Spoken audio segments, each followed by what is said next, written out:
goal for Melbourne. As I said a couple of minutes, he's just over clubbing each kick. Yep.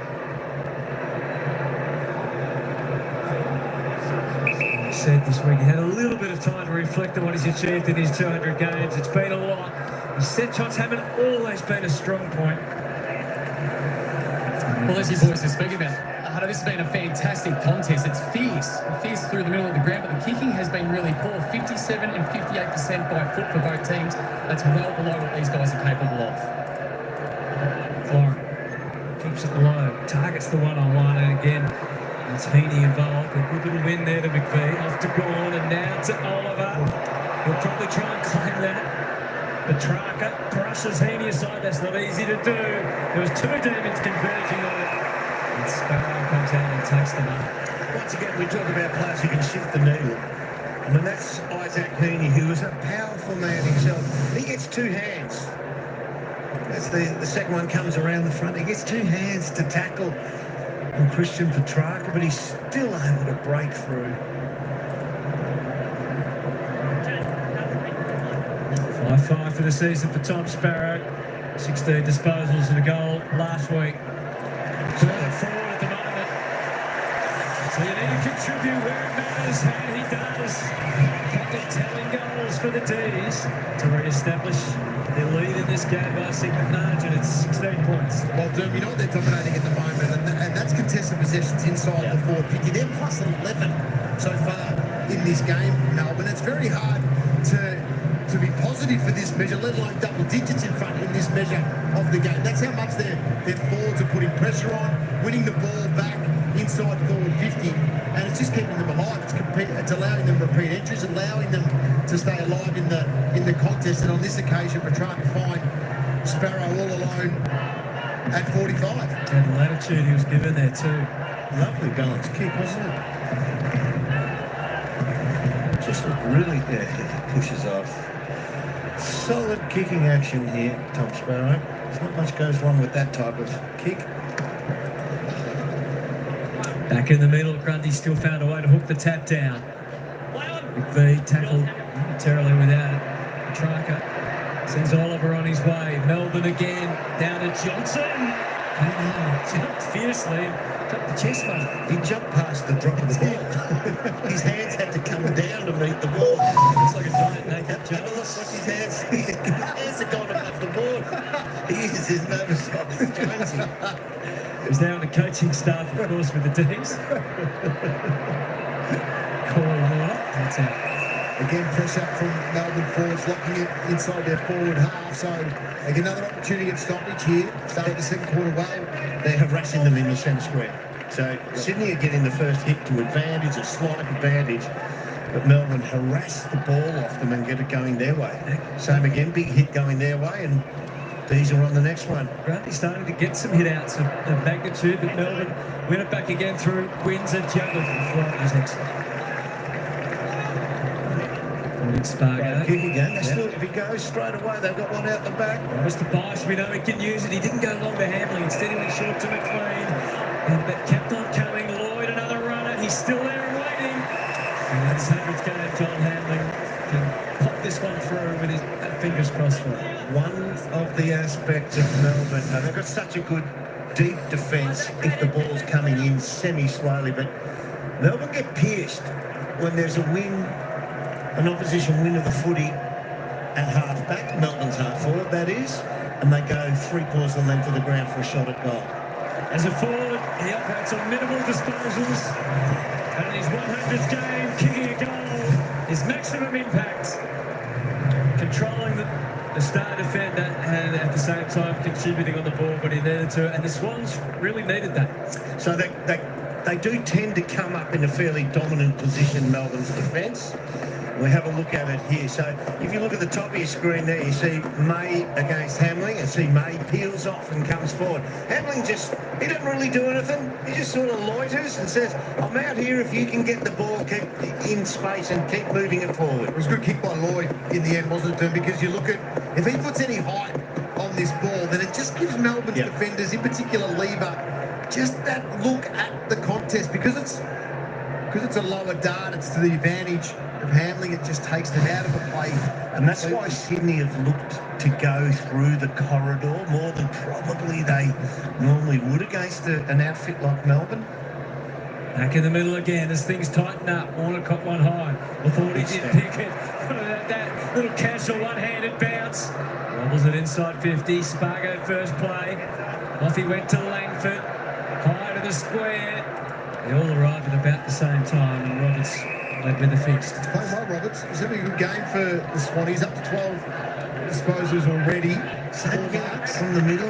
They just harass the ball off Sydney and get it going their way. And Cozzie's pace out of the middle is a real worry for the Swans. He's playing pretty well out of the guts. Max having a break at the moment.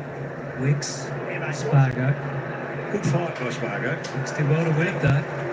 Must have pulled it up and then kicked it. Wins that. Interrupts the flow. Sends it deep again. Fritsch, Penny, both there. Blakey to spoil. Penny stays involved. Lloyd got the hands clear. Melcher hunting. Roberts. And the hang. So the danger here for the Sydney Swans is the ball has lived predominantly so long in their back half. There's just about no better team who stands up to forward pressure than the Sydney backline. They've done it forever, but it is down there so much at some stage. It will break. Sailing down inside the 50 again. Warner got it out to Wicks. Swans to the wing. Heaney didn't get to fly. Turner. Back to McVee. Forward handball. Productive. And again. Langdon to Fritsch. He could turn. And put it on the chest of Salem again. So you look at all those Swans jumpers that were inside, let's call it defensive 25, which is aware of that. And he goes to outside it to a man who's unmanned 40 metres out. Well, it was the Turner win at about 80 metres because it was 3v3. Yeah. It was even numbers at that contest. He wins it, he's clean, and that started the opportunity for Melbourne to get the ball back inside forward 50. The Christians are doing a bit of damage this quarter. They are, and the Lions played yesterday, Derm. It's the Christians' day today. Salem, only one goal last year, none this year. It's on the wrong side of the post for Solo, who almost worked its way back.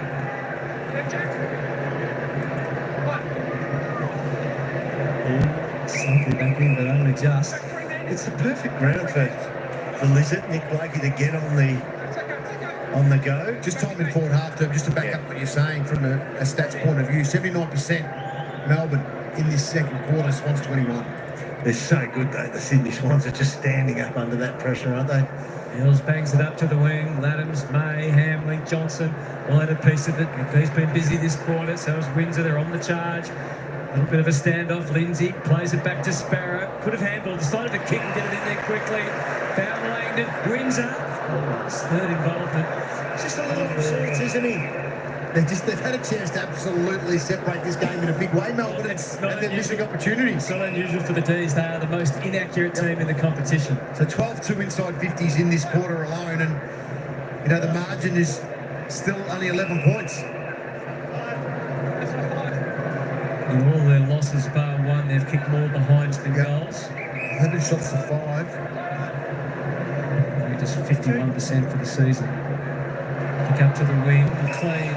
Improved this week after being dropped last week. He was forced under the ball. The last kick that came towards him, and that made a turnover and got it back in for Melbourne. Good win that time. Yep, I agree with that. Bowley and Grundy. That's a good call by the ump.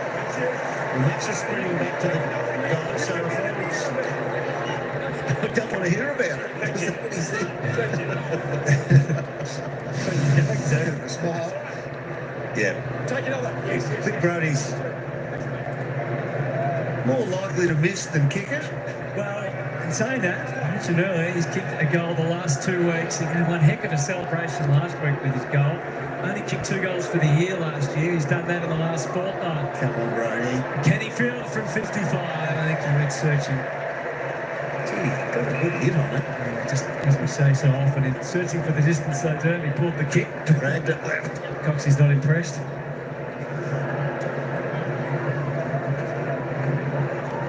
Max has gone corridor.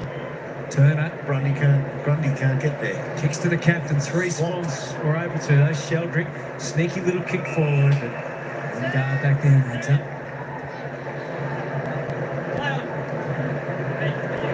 Dropped him. There's plenty of competition around.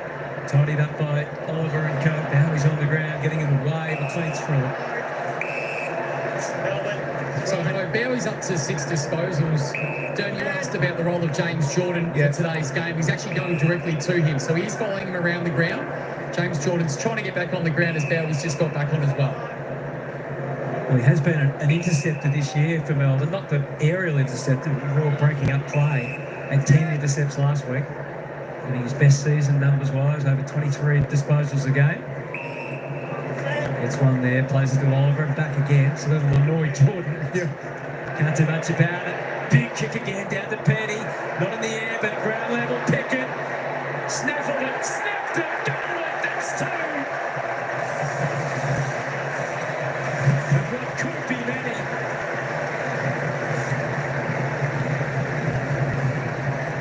It's a nice composed finish, isn't it?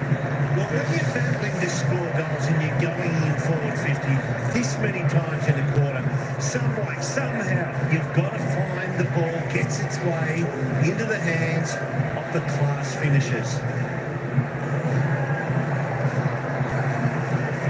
Oh, look, he runs around the front of the pack there. That gets him separation against Wicks. Oh, he's let him know too. After he kicked that, he just shouts at Wicksy. Just keep watching him. Oh, it doesn't matter.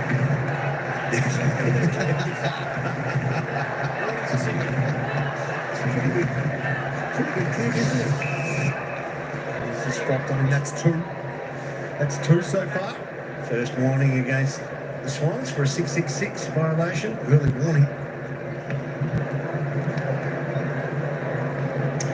Clear again. And he starts in the middle, causes a bit of havoc there. Off the left boot, design. Oh, well, I think it was designed for Langdon, but Chandler comes out. It's again, Cossie. You're right, we said about so they have dominated this quarter, Melbourne.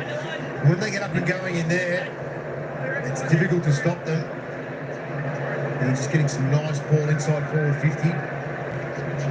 Setchos today, 3 goals, 2. And there's out in full as well. 6-6 versus 4-1. This to put the biggest gap in the game so far. Chandler. 2 just goes out a little hard. This is 10 goals, 5 coming in today. Okay, Chandler.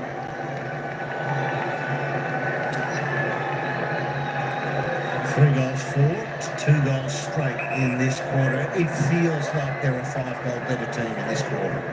They are really dominating here, the D's. They've got to get bang for the buck. That's a point 90. They're going to get another crack at it here. Courtesy of Turner. Kick it in the pocket. He'll wait for the crumbs. Could come his way. Now! Again. He's threatening 55. He's on. Cozzy, that's for sure. That was great positioning again at the contest. It's 3 goals 5 though. Sydney will have their moment somewhere in the back half of this game. They'll have that 15-20 minute run. Just slides his way through the D50. Plays it out to Roberts. Leading possession winner for Sydney with his 15th now. It's where the Swans have looked to go corridor from about this position. Instead, they fly it out wide. He's doing a lot of overlap run on the way out, isn't he, Roberts? Helping him. But he's running into dead ends. Yeah.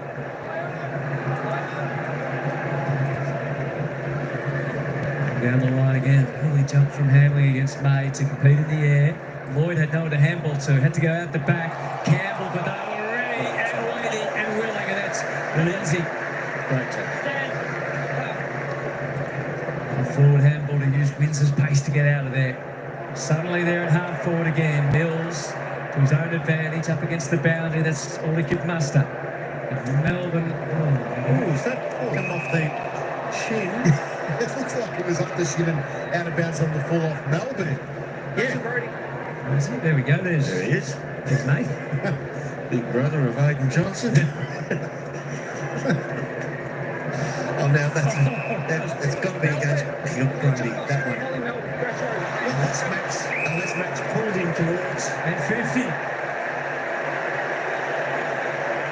Oh, that is not going to make the coach a happy man. They gave away 7 50-metre penalties. The irony of this is A couple of weeks ago, too. Max is probably less of a chance this close. Only joking. But it will make him shaky. He'd prefer to be on the other side to hook foot around a bit for the right. You'd be a bit concerned about this.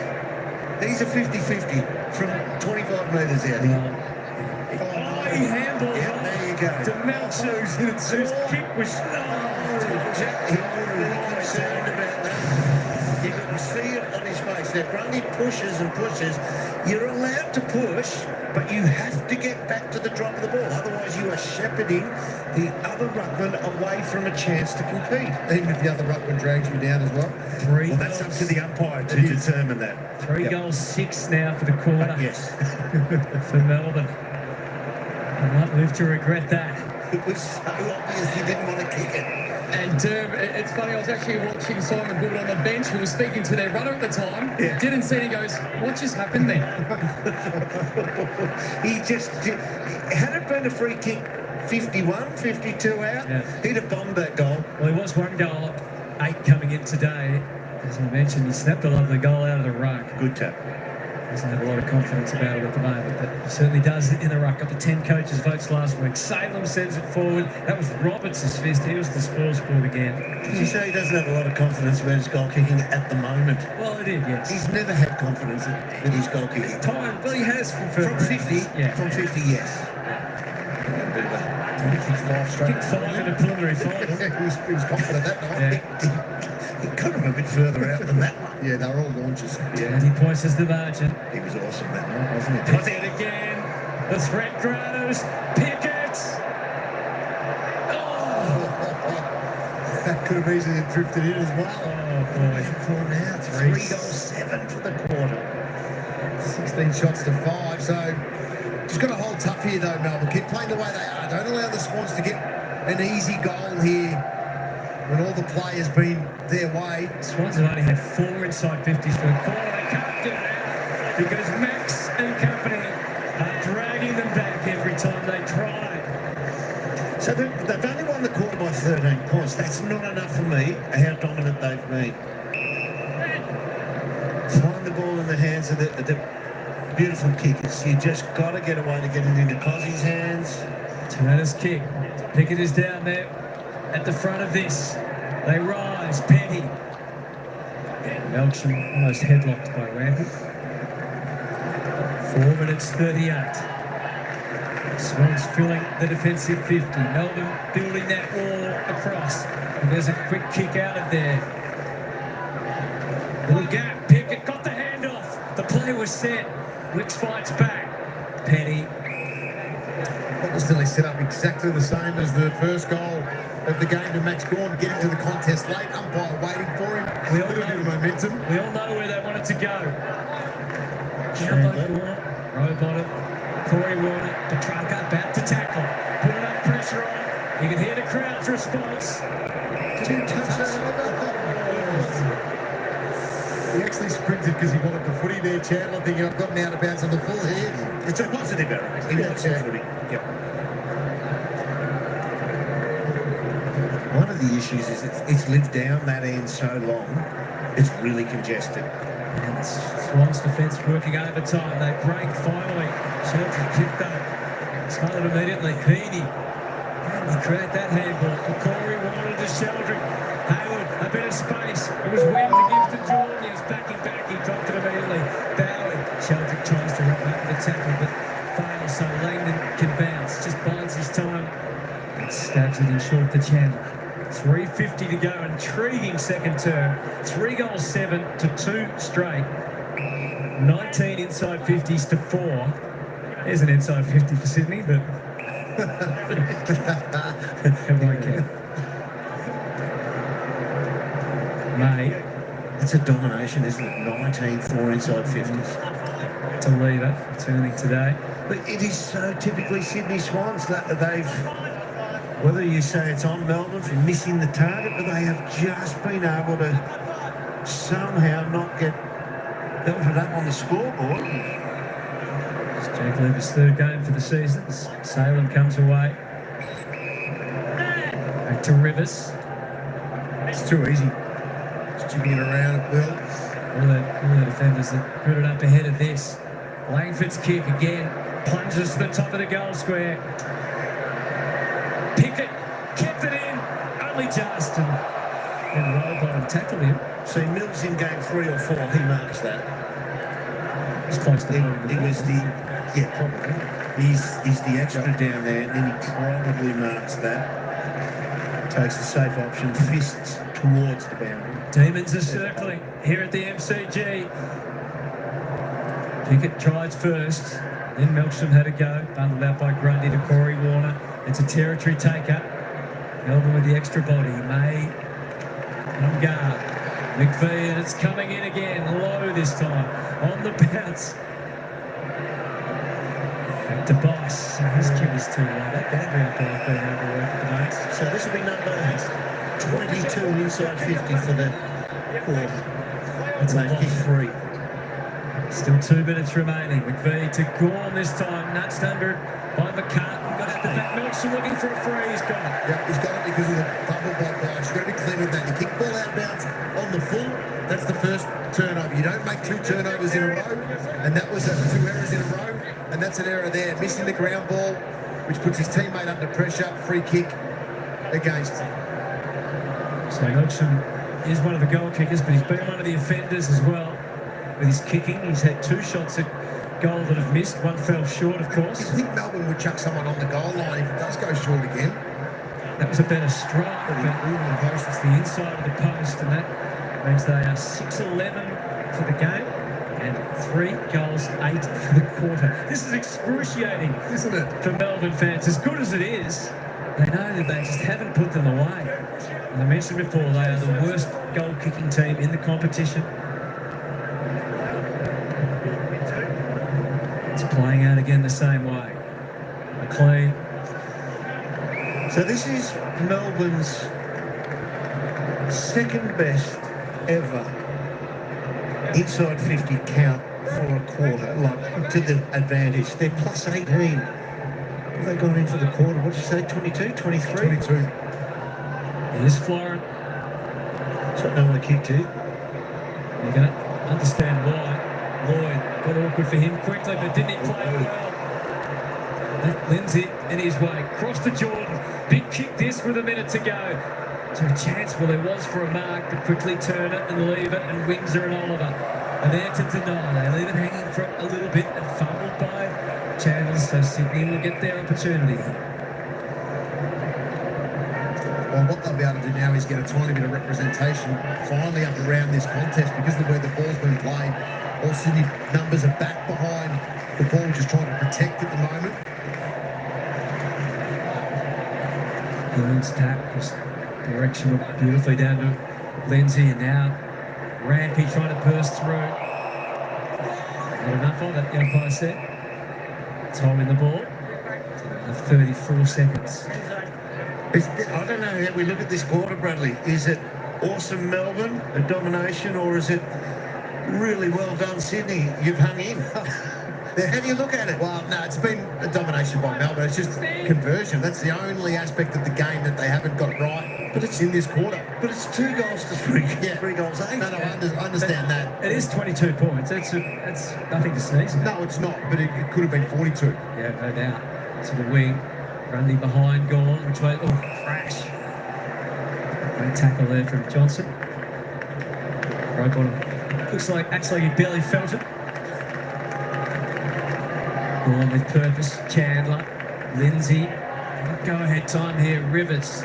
8 seconds. Petrarca to Oliver. Oh, he fumbled. His precious second went by. Can they take a tumbling mark? Pickett. They could have done anything today. It's still right. So the quarter ends.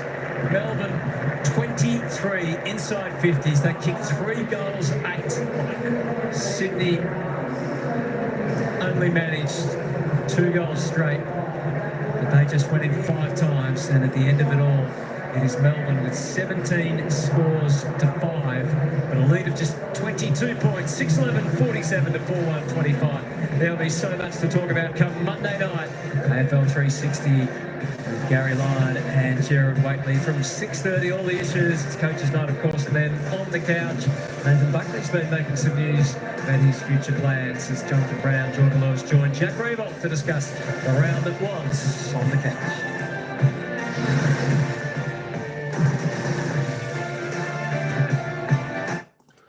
Well, there we go, Alex. Ella, I tell you what. How many more inside 50s can Melbourne get in a quarter without scoring the majors? What did they put on there? 3 goals, 8. 3 goals, 8 to 2 goals for the Swans. Of course, they could be looking back at the end of this game and thinking, if we had a kick straight, if Maxi Gawn hadn't handballed that to Melsham and tried to have a shot when he was 20 metres out, holy Toledo Batman. Yeah, that is the siren. It's half-time here at the MCG. I'll tell you what, well, from what we've seen in that second term, that's all we've seen so far. Melbourne, as I was saying, Melbourne is just dominating this game, absolutely dominating everywhere over the ground. Yeah, well, apart from the scoreboard, even though it's a 22-point lead to Melbourne, that can still be a worrying sign because Sydney, as we know, they do get off to a slow start and come home with a big rush. So I tell you what, Melbourne, if Melbourne are to win this game, they need to kick straight because I'm sure like players like Chad and Heaney, they always just explode in that second half final term, get the job done. Hey, just before we let's just have a look at the live ladder as it stands at the moment. Of course, Melbourne, if Melbourne go on to win, they'll jump up into 11th position and Sydney down to 13th if Melbourne win.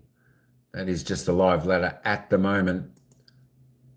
I didn't have a look at the ins and outs for both of these teams. Melbourne, Jack Lever came in, Tom McDonald went out, Harry Sharp was the sub, and of course, Christian Petrarca, 200 milestone game for him. Well done, Christian. 200 games, that's a great feat. Well done. For the Sydney Swans, Callum Mills comes in. Oh, Taylor Adams comes in. I didn't see him. I didn't even hear him being called in that quarter. I must listen out for Taylor Adams.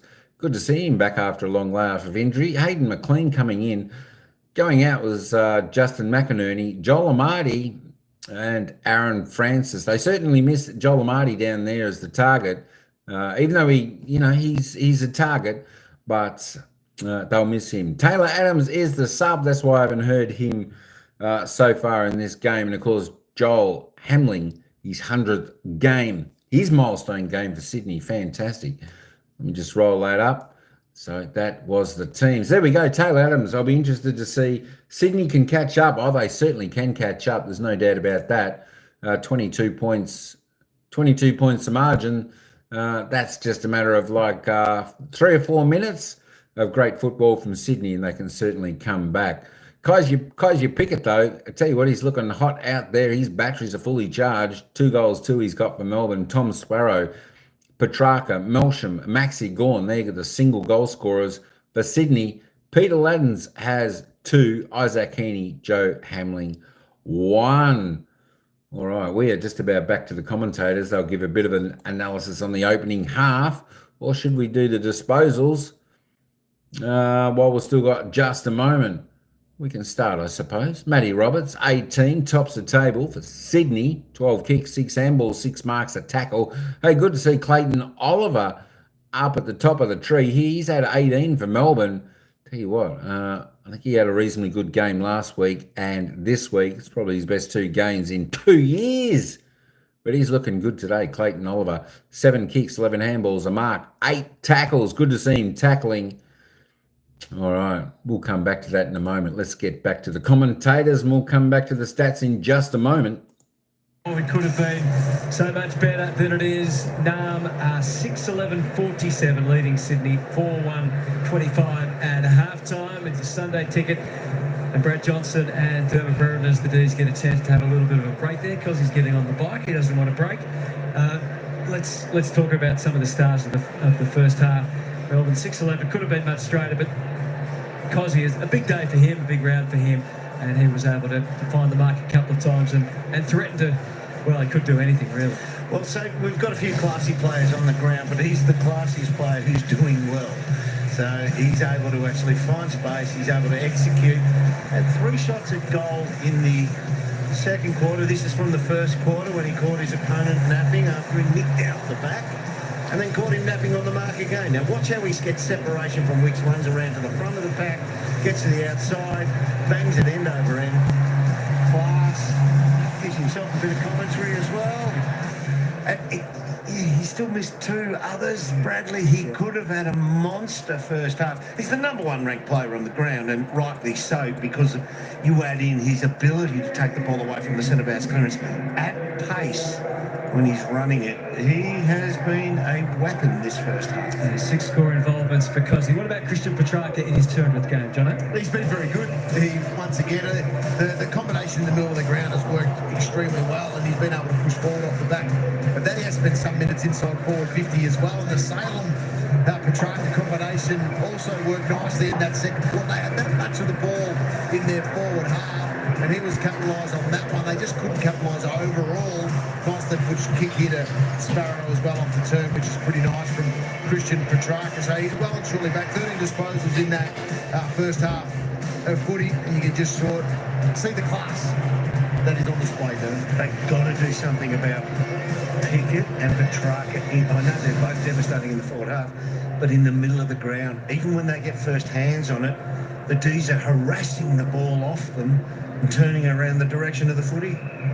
Centre bounce clearance is 5-1. You spoke about that in the second term. So that's what Sydney need to clean up here. They need to clean up centre bounce and try and either get a nil or draw or start the ball obviously going their way. They can't allow Melbourne out the front of centre bounce. They love doing that and they score heavily from it. You can see the inside 50 difference as well. A lot of attention on Clayton Oliver over the last from quite a while, to be honest, but particularly the last couple of weeks as a tagger. What have you seen his role today and his impact? He's obviously had 18 disposals. Well, he's had that role of tagging, but you can see him stand against some of the good players, but predominantly at stoppage, which is where he does most of his work.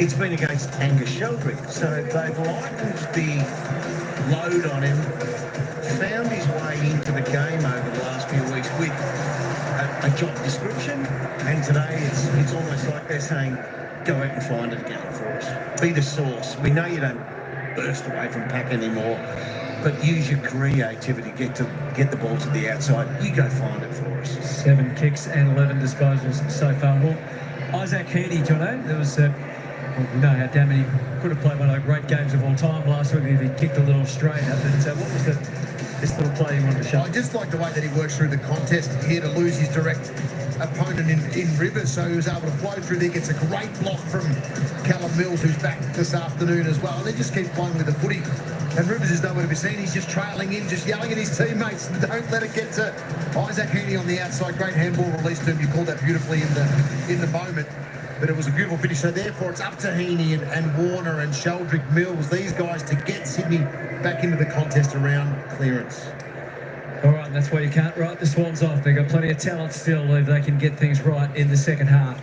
All right, let's head to the newsroom now, and David Zeta is standing by. Zeets? Hello, Hutto. Well, the West Coast Eagles and the Crows just finished their match. Well, Marrow, I should say. And the Eagles were riding this at half-time, but ultimately it was the Crows powering through with 7-1 in the third quarter. So a 66-point win, the final margin there. The big blow for the Eagles, Jake Waterman, had a dislocated shoulder in the fourth quarter. Now, Andrew McWalter has just spoken, or is currently speaking. He could be missing a fair bit of time. So he did kick 3 goals, did Jake Waterman, but he is being admitted to hospital after that match, so they are going to wait and see what the results are for how bad this is. This is the injury here. You can see it was nasty, and it saw Waterman come from the ground very slowly with medicos. So he's gone to hospital. He won't fly home with the team. They are going to assess the damage. So no Jeremy McGovern as he deals with concussion, and also now at the other end, no Jake Waterman for the Eagles. Andrew McWalter spoke a short time ago. This is what he had to say. Yeah, well, to be honest, I actually wasn't happy with much of that game. I just thought, although the first half there were things in our favour, and to keep the Crows to 4 scores from turnover for 2.5 quarters, which we had done to that period, is a really strong performance. But then it was just parts of the game that I just didn't thought were a bit scattered. We didn't use the ball very well. We just didn't cope with their pressure that well either. So. Just some updates on the injury front. Errol Goulden, 11 weeks now since an ankle operation. He is integrating back into footy skills, still at least a month away for them. Tom Papley is building some running volume after that bone fracture in his heel. He's at least a fortnight away from being considered. And the VFL, Collingwood playing today and some players starring for them. The D's had a thumping win in the VFL, and Matt Jefferson booted 5 goals, Tom Fullerton with 3. So there are some options there for Simon Goodwin in the forward line. Van Rooyen, he 2 goals and 3 behinds. We know that Simon Goodwin came to his defence this week about some criticism he was receiving, so some performers there. And Ross Lyon, the Suns and the Saints about to play, he's called the Suns the AFL's Nepo babies in a pre-game interview with Sarah Jones, so we'll see how Damien Hardwick responds to that one post-match, but certainly a bit of drama so far this Sunday, Hutto. You can always rely on Ross for a good quote. Thanks for that, David Zeta in the newsroom. We'll might be talking about some of these young fellas when he reports the news in a couple of decades' time, David Zeta, because young boys and girls out there, the NAB Oz kickers strutting their stuff on the MCG on this Sunday afternoon. All right, we'll get back to that in a moment after the break. Hey, Al, how you going? Yeah, look, you're still a young fella. You might get to see the Sydney Swans win a flag. I think we're all waiting for our teams to win a flag. Sydney has certainly had opportunities over the past few years with the team. I don't know. The only thing with Sydney is they're always leaving it up to Heaney and Warner. That's the troubling thing. They're always leaving it up to those two to pull them out of the hole in these games. Let's go and have keep a bit of a look on here. Christian Salem up to 15 there. For Melbourne. At least Isaac Heaney, he's performed well in the opening half. He's up to 15 touches already. 4 kicks, 11 handballs, a couple of marks, a tackle, 3 clearances. He's kicked a goal. Isaac Heaney, he's going all right so far. And Chad Warner also up to 12. We just need to see a little bit, they're getting the possessions. We need to get them utilised and get the results and the return for Sydney for their hard work. Christian Petrarch, as I said, on 13 there. He's doing well. 5 and 8, couple of tackles, 1 goal, 1. Doing good. Corey Warner up to 12. Chad, 12. There we go. Ed Langdon on 12 as well. You want redemption. You never know. They might get there one day, Al. You can only hope. Patience is the key. Kay Chandler up to 11 with Jake Bowie. Callum Mills on 11 for Sydney also. Kaiser Pickett, tell you what, there we go. We got down to him before, didn't we? He's on fire today for Melbourne. 2 goals, 2 from his 9 kicks, 4 clearances, 3 tackles. So he's going hard at the ball. He's doing really, really well. Brodie Grundy, not too bad. Tell you what, though, it's a good battle between him and the best ruckman in the land, Maxi Gawn. Brodie's had 10 3 kicks, 7 handballs, a couple of marks, 4 tackles, 20 hit-outs, 2 clearances. We'll get down and we'll have a look at Maxi Gawn very shortly. I still reckon Maxi Gawn should have had that second ping at goal. Would have been a better chance than Melsham. Jake Melsham, 7 touches, 1 goal, 4 kicks for him. What else we got there? I hear Papley will be up for selection maybe 2 or 3 weeks, so that's good news for the Sydney Swans coming off that ankle. They'll certainly need someone like him to put a little bit of spark in the Sydney Swans. Dane Rampy, he's only had to 5. Is the Lizard out? Where is the Lizard? I haven't seen the Lizard either out there today. Bailey Fritsch, just the 5 touches for Melbourne, and just the 1 behind. Looking down, I actually can't see where the Lizard is. Let's go back up and see where Maxi Gawn is. I want to have a look and see how he's going as well. I'll slowly just go back up here. Where is Maxi Gawn? There's Maxi Gawn. 12 possessions so far for Max. 5 kicks, 7 handballs, 2 marks, 3 tackles, 18 hit-outs, 3 clearances and a goal. So he's certainly doing his job. Actually, both ruckmen aren't going too bad out there today. And, of course, I don't think the Lizard's playing today. There we go. I didn't see him. Let's have a look at some of the team stats there, folks. Let me have a little bit of a look. We're only 4 minutes away for the second half. We've got 35 plus North is Melbourne, not North Melbourne. It's Melbourne, 35 plus in the disposal count. They look a little more dominant than that, but it's just plus 35. The inside 50s, of course, in that second term were just insanely in favour of Melbourne. Got plus 12 kicks to the and of course the handballs. Surprising Sydney's not more on the handballs. They like the old handball. They're plus 23 is Melbourne. Inside 50s, that's super low. Super low for Sydney there. 18 up for a half.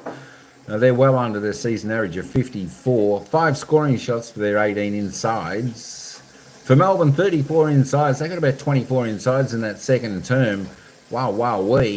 Just couldn't put the results on the board, though. That's the troubling factor for Melbourne. 17 scoring shots, so they're going at 50% scoring shots going inside. Free kicks, that efficiency inside 50 for Sydney, 27. That's super low. Even their efficiency disposal, 67, that's pretty low too. Free kicks, thank you, mother, for the Rabbits. The home team's getting the advantage here. 11-4, 4 free kicks for Melbourne in a half. Oh, unheard of. Here we go, plus 7 to Melbourne. Melbourne Fire loving it. I think there's a crowd here of about 40,000 today. They haven't said, but that's just what I see off my eye. Hit-outs, well, there we go. A little bit surprising. 25-19, Sydney leading the way there by 6. Clearances, though, Melbourne. Their mids are doing well today. Plus 4 in the clearances, plus 2 in the centre, and of course plus 2 in stoppage clearances. Not a great deal, both reasonably good in that aspect of the game. Contested possessions, Melbourne, well, they do look harder at the ball in the contested possessions. They're plus 19, of course, uncontested, just with that bit of control. Plus 27 there. Turnovers, nice for Melbourne, only 27, well under season average. So they're sticking to their guns well. And of course, Sydney 38, just marginally above. There we go, plus 3 to Sydney in the marks.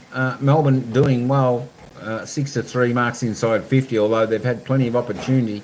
They just still need to create a little bit more space in their forward for their forwards. Sydney, this is the trouble with Armady out, their target leading forward out. They've just got to, do what they can to target there. The tackles, both teams tackling pretty good. That's a high tackle count so far in this game, 46-44. 54 is the average for both teams for a game. And tackles inside 50, both pretty strong, also 9-8. All right, folks. Hey, that's enough of me chit-chatting. I think we're only a minute away. I'm going to take you back down to the ground. And they'll take us into the bounce of the ball for the second half, whereas the D's by 22.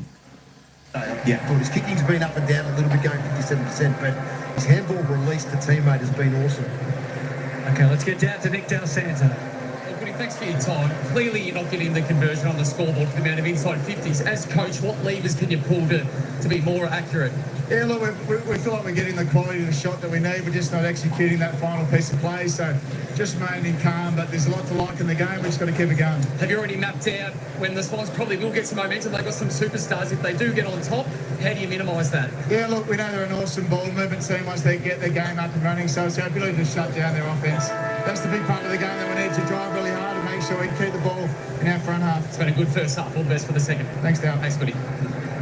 So if we delve into that, the dominance they have, just on the contest between Big Max and Brodie Grundy, they've actually gone at each other 48 times in the first half. And an extraordinary number, 48 ruck contests.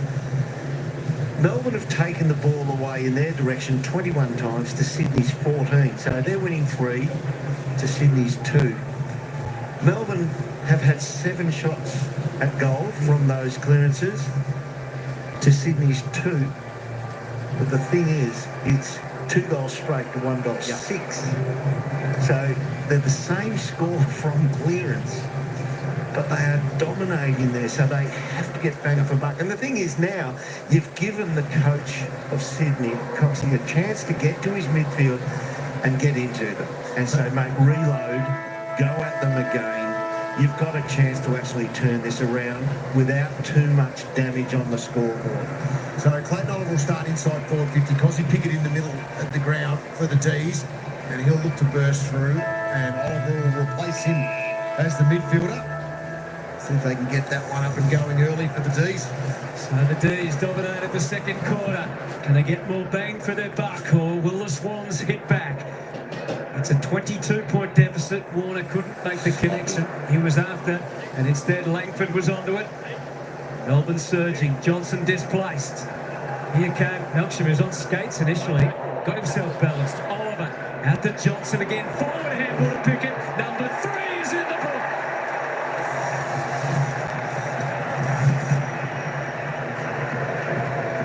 So Cosy starts in centre bounce. They win that centre bounce because Sydney were a little bit sloppy. So Langford's able to get a nice left foot leg, a left foot kick I should say, inside forward 50, and Cosy just bowls forward. So Oliver's in there, he's working, he gets a possession as well. But who pops up forward of the contest? Of course it's Cosy Pickett, because no one's going with him from a Sydney midfield point of view. The defenders for Sydney aren't looking at him either. And that's just an error, but it's well played by Melbourne, well played by Cosy Pickett. So if I take this back to the centre bounce then as well, Bradley, Sydney got first hands on the footy. They did. And Warner's attempt to move the ball forward is haphazard. And once again, Melbourne's ability to harass the ball off them gets it into the forward line. And this is what I say about a lot of youngsters. Melksham has an exit strategy before he gets the ball. 3 goals to Cosy Pickett, 3-2. And the lead expands on a straight kick for goal. Grundy, Cleary, Jordan. Sydney get an opportunity. They were rare in the second term. Lever sends it back the other way. Courtesy of Salem. Nice little win there for Blake. So the Wizard just fall to the wing. Only 8 possessions to this point in the game, 150. Asked to stand. Yeah, he was asked to stand and didn't do it, so therefore 50's paid. You also can't eat your bets, so he goes and plans and then he decides to back on. So he flies him. Nick Delcedo, are you allowed to jump up and down on the mark? Yes, you are, straight up and down. Oh, that would only be my answer to him. There's a lot of things you can and can't do in this game. I think if you go up and come back down, it should be okay. So we know he can go forward. He can cause damage, and the Sydney Swans just desperately need a straight kick. They've been efficient when they've gone forward, and that continues. Goal to Nick Blakey. So we'll see how this plays out from a Melbourne point of view. Everyone's keen just now to see whether Fritz did move or how they're saying that he hedged his bet, so we'll work that out. And that means that the umpire described it as he planted and then came back. So here we go. So here's the mark. So just forward of the cut grass. So he's moving back now. The umpire's telling him to stand instead of get back outside 5. You know what he's done? He's withdrawn inwards instead of come back off the mark. Yes. Yeah, that's 50. See, he thinks I'm going outside 5, but he's actually crabbing sideways rather than coming in the negative line towards goal. Normally when a player moves, though, the umpire's like, get outside 5, get outside 5. We didn't hear, we heard stand, stand, stand. So he's at the same mark from goal. I understand what you're saying. Yeah, and the argument goes on, but so does the footy. Gone to Pickett, almost within range. Instead, to soften the kick. Here's Johnson. Hits the turf. McCartan stays afloat. Bice couldn't do much. Taps it down. Johnson suddenly realised there's a little gap. He squeezes the kick out, but it goes into the Swans cheer squad. Doesn't score. Once again, clearance from the middle. Blakey, the goal kicker. Oh, hit him in the face. Petrarca, Rivers, Pickett.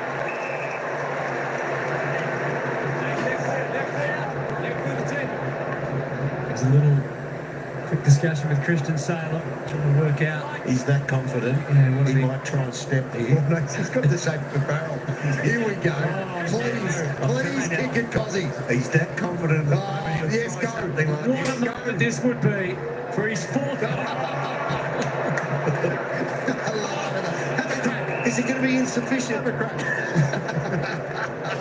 But he is going that low. His confidence. Yeah. I think Goody would have even had a giggle at that. Be quite so funny as Sydney That's a free to Brody. fly back. I don't play him against Max because he's such a dominant ruckman. He holds Grundy's left arm. Engaged again. Grundy tapped it down. Pickett wasn't far away. Sweeping through Rivers. Tumbles it forward to Johnson. Taps it back. Wicks. Cleary. Oliver. Plenty of demons on the outside. Petrarca. And Rivers, then he had Pickett. Jordan. He presents a case to the umpire for free. Jordan is watching Petrarca. Grundy, clean. Gains 55, but it's going to come hammering back. Yeah, he was sitting there. You could see it from behind the goals when they were setting that up, that Stephen May was all alone. Back into the middle. McVeigh with a little give to the outside. Windsor had plenty of momentum. Had gone. Let's see what he does here, Max. He's firing up the updo to launch. I don't think he'll be handballing this one off. So Max will think his way through this. So as he looks at the goalpost, it's the right-hand goalpost. He should run in a direct line at that. And his natural... I tell you what, the last time I saw a run up this long on the MCG, Michael Holding was holding the thing. Ben Brown did play a few games here. He did too. Well, he's probably having kicking practice with Ben Brown. So Max snapped a goal early on today. Had a long shot that fell short. On a day where the D's had peppered and peppered. It's time for Captain Max to kick one straight. Unfortunately, wrong side. Solid chest mark too behind the goals. Hello. The man in the red hoodie. Excellent third. Only champion down to take that stat down. There's the kick in. Climbing was Heaney. Able to get clear Langdon. In the middle to Rivers. Spacing well out to Lindsay and into the pocket. Fritsch. They can't stop them at the moment. They can't stop this man. Pickett. Back to Fritsch. Back to Pickett again. A different kick. Oh, surely someone's touched that thing. Yeah, Johnson. So they are going to have a look at it. Score review. Umpire's call is touch behind. Let's confirm it's touch. Review underway. Come off his palm. Yep, clear. That's a real easy one to pick up. Review complete. Looking at this angle, the ball makes contact with the Melbourne defender's hands before crossing the back of the goal. Decision on scoreboard. McCartan would have marked it had he not touched it.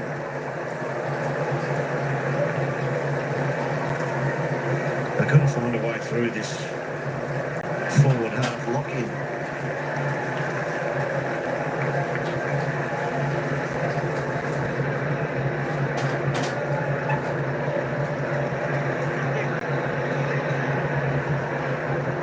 So Bice back into play safely enough. Keep running Ollie into the middle.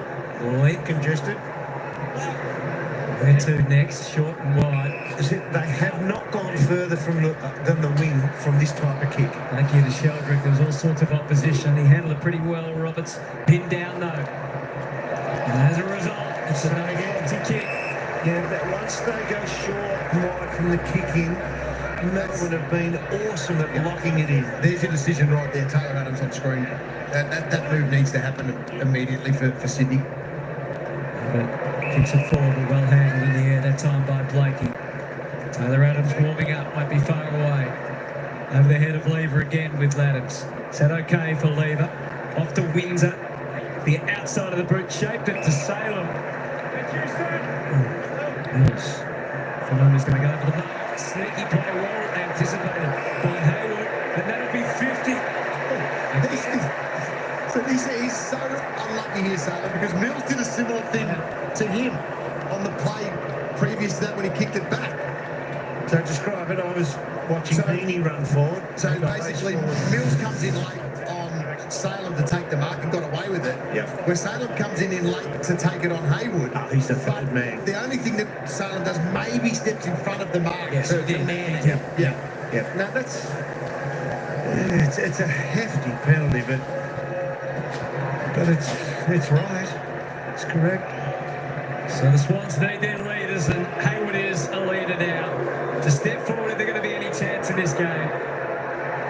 That's his first for the Swans, sixth. And while Melbourne are struggling to hit targets, the efficiency of the Sydney Swans have kept them in the game. A couple straight ones in a row, and it's whittled back to 18 points. It's a kick that goes into the centre, though. So they've just looked alive. As soon as they fanned it out wide to a slow play on the back flank. There's the Mills one, so he gets up that.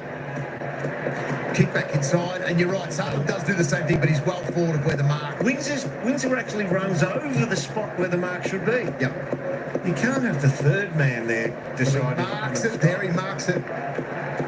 Well and truly up, yeah, so that is 50 for being in front of the mark. That's well umpired when you look at it that way. Yeah, that's when they don't give you latitudes, when you come in well forward of the mark. So 2 50-metre penalties has helped the Sydney Swans cause and got them right back in this one. A match which has been dominated by the D's really since quarter time, but suddenly Sydney have a taste of it. They have opportunity, and the opportunity calls, you've got to take it. And Cleary holds onto the mark, and suddenly they're a bit more lively. There's a bit more excitement on the Sydney camp. Look what happens when you can get the ball out of the middle and then compete.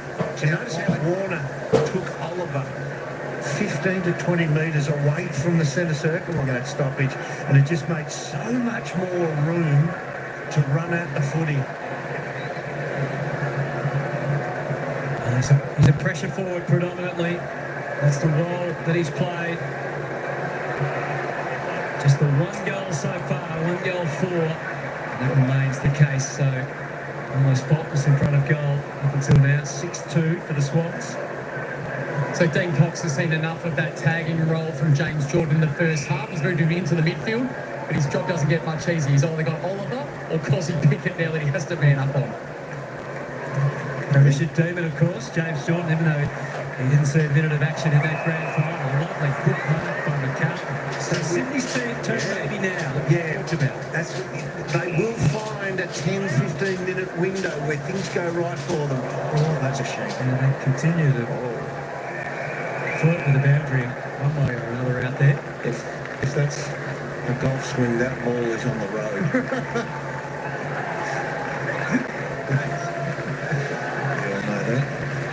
Wait for that sound if there's houses around. Speak for yourself. The ball's going in, grabbed by Gordon, plays it forward to Bowie. Gordon was in pursuit there. Oh, well done, Spargo immediately trapped. He's not the fastest small forward in the world, Spargo, but he's pretty clever. And he knew then, don't try and play the ball on, just absorb the tackle, let the troops arrive. There'll be another hole. They only see free kicks for Max. Grundy had one that should have been awarded 10 minutes ago. Just tossed it up. The invitation was there. Melksham hit the pack hard. A bit of debris left at his way. It was Sheldrick, I think it was, who was coming back with the flight, with the ball courageously. Now let's see if the umpire waits for the ruckman. Into Laddams, got the tackle away, Max. Over and out. That's what one of my bugbears said. Why umpires, when the ball moves quickly to the other end, they say, we'll wait for the ruckman. Yeah. You don't have to. What is the game on?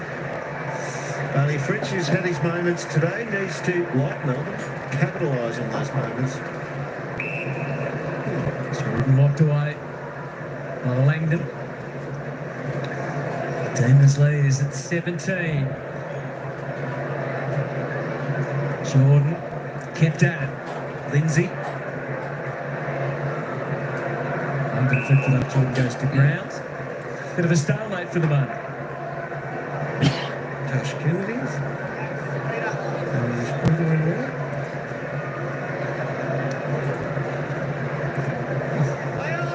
Peter Latham's up to his tricks again. He marked his own footy. Lindsay carved through. Windsor. Went to give. That was now. Lindsay into the pocket. Pressure's never really dropped from Sydney, but it's starting to pay dividends on moments like that. They found it hard, once again, from this position on the ground to get penetration. Well, they've had 27 opportunities. This will be 28 to transition the ball. Nice took off. I'm not sure he had a define. No, he didn't. And they've only got inside 53 times from that sort of position of an opportunity to transition. Yeah, stealthy play. Lever came up. McLean lays it back to Warner. Could be go time. Sheldrick the turn. Step ahead of Pickett. A rare occasion. Deep. Hayward free kick. I didn't mind Box's step. He had no idea what he was doing, but he made his teammates play football rather than just organised short pass, retention, nothing exciting. He made his teammates play. So Hayward has been part of the resistance here for the Swans. Kicking straight already once this quarter. 14 goals, 6 coming into this game today. He has one to make it 2. To make this charge meaningful, but he couldn't. So slaps his hands in anger and disappointment. Dean Cox writes a few notes, just anything to distract him. Yeah, that was just missed, that one. That's all he wrote. Yep. May takes off. Melbourne to the wing. Clear path for Fritz to fly. Doesn't finish it. Petrarca back through the traffic, as has been easy for him at his best. Kicks it deep. Beyond Melks and beyond Blakey. McCartan off the next line. It was an awkward little kick. Just hung in the air. He didn't take his eyes off the footy. Hayward was already pleading his case before the umpire blew the whistle. That was so well done by McCartan. Langdon. Time to go inside 50 is now. Deep to Melksham. McCartan took care of business. Pickett, Wicks, Melksham. No eye contact that time. On that play, when McCartan got to the back, he left his man Petty, and Petty's got to read that better. Petty has to be able to get over there and make sure that's not an unchallenged possession. Johnson the tap. Petrarca tried to force it through. Corey Warner, it's touched. That will help the Swans. Good spoil from Bice that time. And the fight and the scrap goes on. And the intensity rises some more. McLean just hands it off to Hayward. He does the same, but without a recipient. Windsor can go ahead for Melbourne despite the lunge. Pick it again. Potnover was super then. He was actually on his backside when he gave the handball out. And it was the only handball in that strain of play that found the target. There's got a big gap again here, Cosy. Warner's just walking over now to close that up. If he does play on from this position, I don't think he'll try the barrel again. Well, might tail in if he does. 16 points is the margin. He's kicked 3 goals too. Cosy Pickett goes out to the right for a 4th goal. We don't like Pickett. We're lucky. 4 goals to Kasai. And Melbourne get the goal they needed to steady the ship. 22 points is the margin. So we look at Oliver, chases it up again after hands on. Watch him sit on his backside here. Bang, out the back, Pickett finds space. Important too, that footage you just saw there, that Pickett doesn't go to that pocket too early. If he goes there too early, his man standing shoulder to shoulder. It's a stand and deliver contest. He keeps that space open and gets to run to it. Hits the ball at pace. And that's just pure talent to finish off. He's telling Wicks all about it today. He's letting him know how many he's kicked. But don't worry, Wixie's not bad on the lip either, and things go his way. 4 goals, 2, and a talk that went wrong. What a day it's been. Good tackle. Well done, both boys. Max Brody, beat up. Mills on return, 11 disposals. He sensed a moment to release it. He squares it up. Yeah, so Mills has been serviceable, but it is just not Callum Mills as you would expect at the top end of it. A little unsure in some decision making. Half a game in the VFL last week was enough. So it'll take a little while. So, third quarter scores, 2 goals 2, 2 goals 2. Yep. Grundy handball in hope. Heaney more creative. Wicks realised he had to turn at some stage. He just deposits out on the wing and take it over.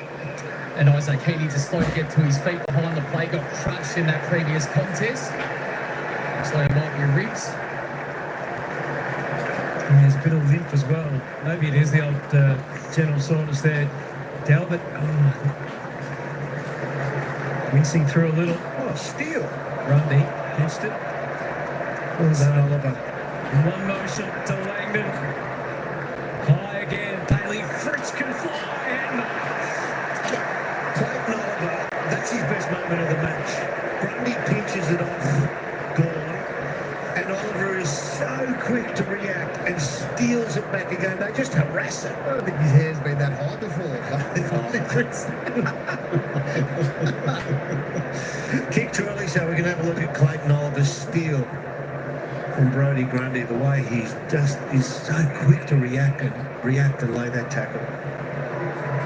sort of a guideline for him. Just if he follows the path, he will kick it through. Through the middle. Daves it back.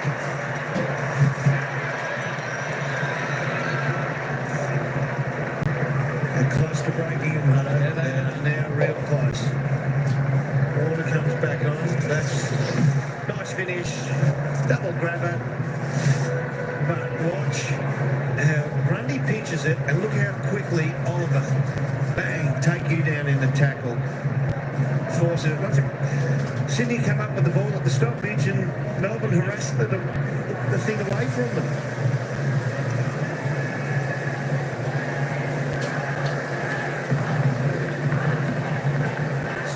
So Blakey's looking to be in an attacking spot. Fritsch gets to back door and an easier jump at it. There's a nice kick by Langdon, just got an extra 5 metres on it. Holding water. Free kick going away the Swans. Well, Warner blasts it as he can. Oh, McLean got both nets. Not confident. Flat-handed. Yep. Lindsay out the back. The turner almost backfired. Mark Chandler releases it while he can, and you can see why he did to French. Chains it up again to Langdon. Out on the wing. Time for a couple of bounces. No, just the one, because then Fritz could run forward. Good decision from Rampy to leave his man, but could be vulnerable now that Melbourne have won it. Langdon advantage. Salem squeeze the kick out. There's a good save from Ross. Oh, well read by Johnson. Christian Salem. He's had one shot today. He makes the most of his seconds. And the renaissance feels real now for Melbourne. The Demons lead by 34 points. Just in the background, Langdon was in trouble with a poke in the eye involved in that passage of play that sets up this to Christian Salem. So he has a nice finish. You just see in the background there, Langdon. Well done again. Good forward pressure by the D's. Defensively sound all afternoon. Their contested possessions inside 450 have been elite this afternoon. And they've made the Sydney Swans absolutely pay.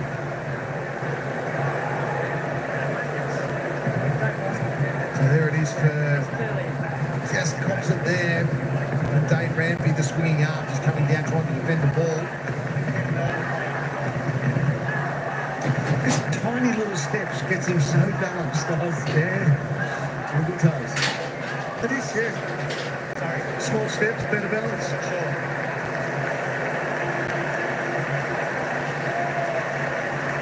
Well, terrific today too, Langdon.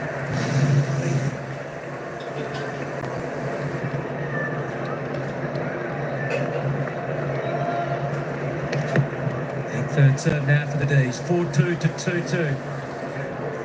First hands on it again by the Swannies. Yeah, Adams to Warner. Had time to slip over, get back to his feet. Not the perfect contact on the kick. A fluky bounce out there. Campbell overran it.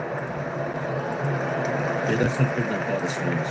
In fact, now with the problem with the kick, and it's marked by Lloyd. And I know we just saw Taylor come onto the ground. It's Wicks that's given way. Tactical. Okay. Here's Pickett. That's a big win, isn't it? Underlining the win for Pickett, who hasn't had a great record against the Swans. So previously, Cunningham and Fox have largely nullified him in the past. Sparrow had access to that, didn't mark, but he can still get involved again in the chain of handballs. Spargo from Penny. Oh, he's there again, Penny. I think he can change his opponent. But he'll still get the footy and misses. He's pushed. Was it Ollie he pushed over? It still seems like a strange move with Wicks being subbed out, even though he has been beaten. Could play a different role for the Swannies. And doesn't cost. Especially with his speed. See, the Warner kick that. He's got to go past. The Warner's not running after each possession. So it feels like the conditions too are a factor here. It's a bit breezy. Good toe from Warner. Strides away from Pickett. Kicks Sydney to half forward. McLean again this time. It's a freedom Melbourne. Well, that's 50. It's got to be 50 now. So he may not have been within earshot of it. I think it's the outer zone umpire. And that still hurts me that we are the only professional sport in the world that feels sorry for people because they can't hear. In that case, though, it felt. I thought it was going to be a signal. I know what you're saying. I agree with it. Get to Dal in a moment with some more info. In fact, go now, Dal. Yeah, we just had word from the Swans. So Wicks also has a tight hamstring. So they haven't declared it strain, but it is tight as well. That makes sense, Dal. Yeah. Yeah, it looks like Ollie Florent has moved over now. 25-point margin as they poke and probe had a defence again. Oliver thought he could get past Adams. Kicks up to half forward. French, beautiful judgment that time. Slightly legend break. He has a long look at the umpire. Not going to help you now. Deep in the pocket. Spargo, Lloyd and Roberts. That's out.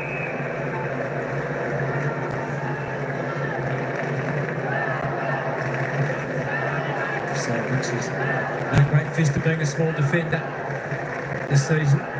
The main moves made. He's still learning the craft, isn't he? You're going to take some punishment against the good players along the way. There's not too many as good as Cosy Pickett. He's got, that's high. And Spargo by Mills. Advantage. Over the shoulder. Continued. And the snap was good. He's done it again.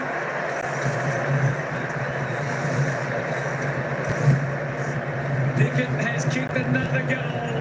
That is 5. 3 for the quarter. Took the advantage this time. And Melbourne blowing Sydney out of the water. The lead is 41 points now. Let's have a look. Does he jump at it? He does. He does.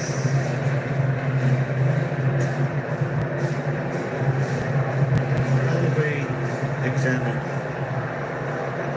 That'll get a close examination there.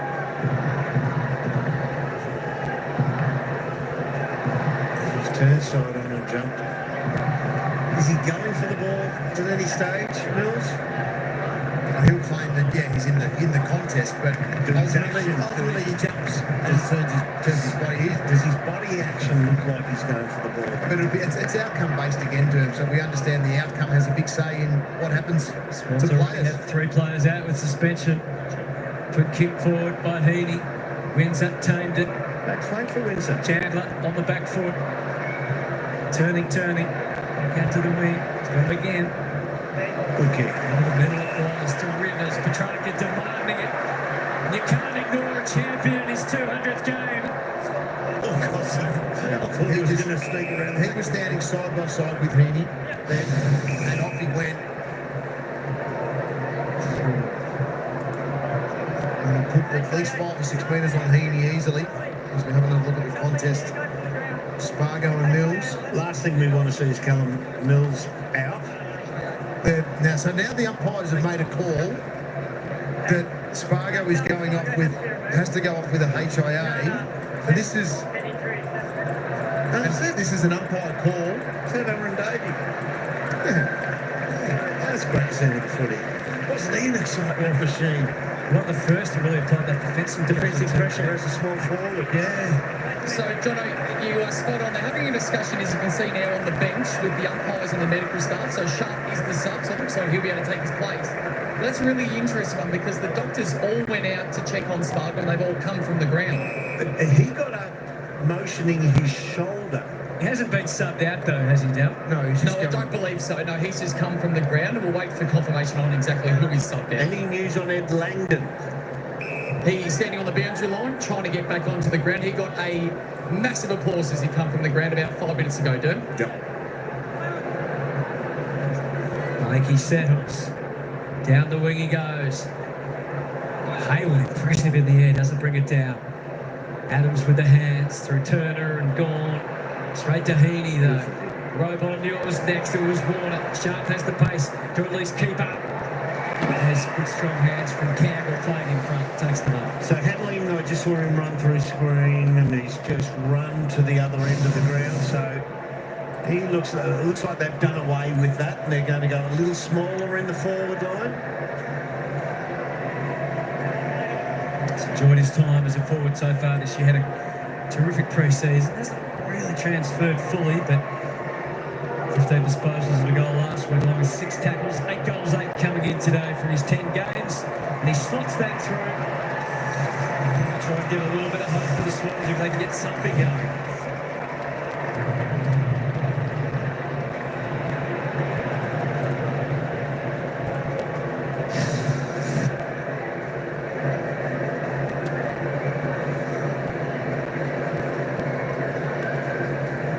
Aerially, it's a pretty good matchup to have Campbell against Bowie. So as I said, Hamling's gone to the back line, so Bowie's got to have an opponent when the ball's on the move forward, and that now seems to be Braden Campbell. So Campbell's not big enough that you say, no, there's no way we're not sending Bowie to him, but he will have the physical prowess aerially against him. So they're going to mount any sort of attack in the last quarter. And then another couple here late. Pick it back up. The Mike step of the handoff went straight to Sheldrick. Structured back there. Turner takes the grab. Referred to Tom McDonald in today's team. He's left out on the return of Lever. To McVee. Happy to go back, even though there's a couple of Swans to kick over. To May. Salem. A desperate lunge from Robot was successful. Sheldrick stayed on his feet, but Salem was able to stay with the footy. Langham got hunted. Just leaked out a handball to Lindsay. Up beyond the wing again. Carlton holds on. The juggle, back to Lloyd he goes. See him, Melbourne, guard in the corridor now.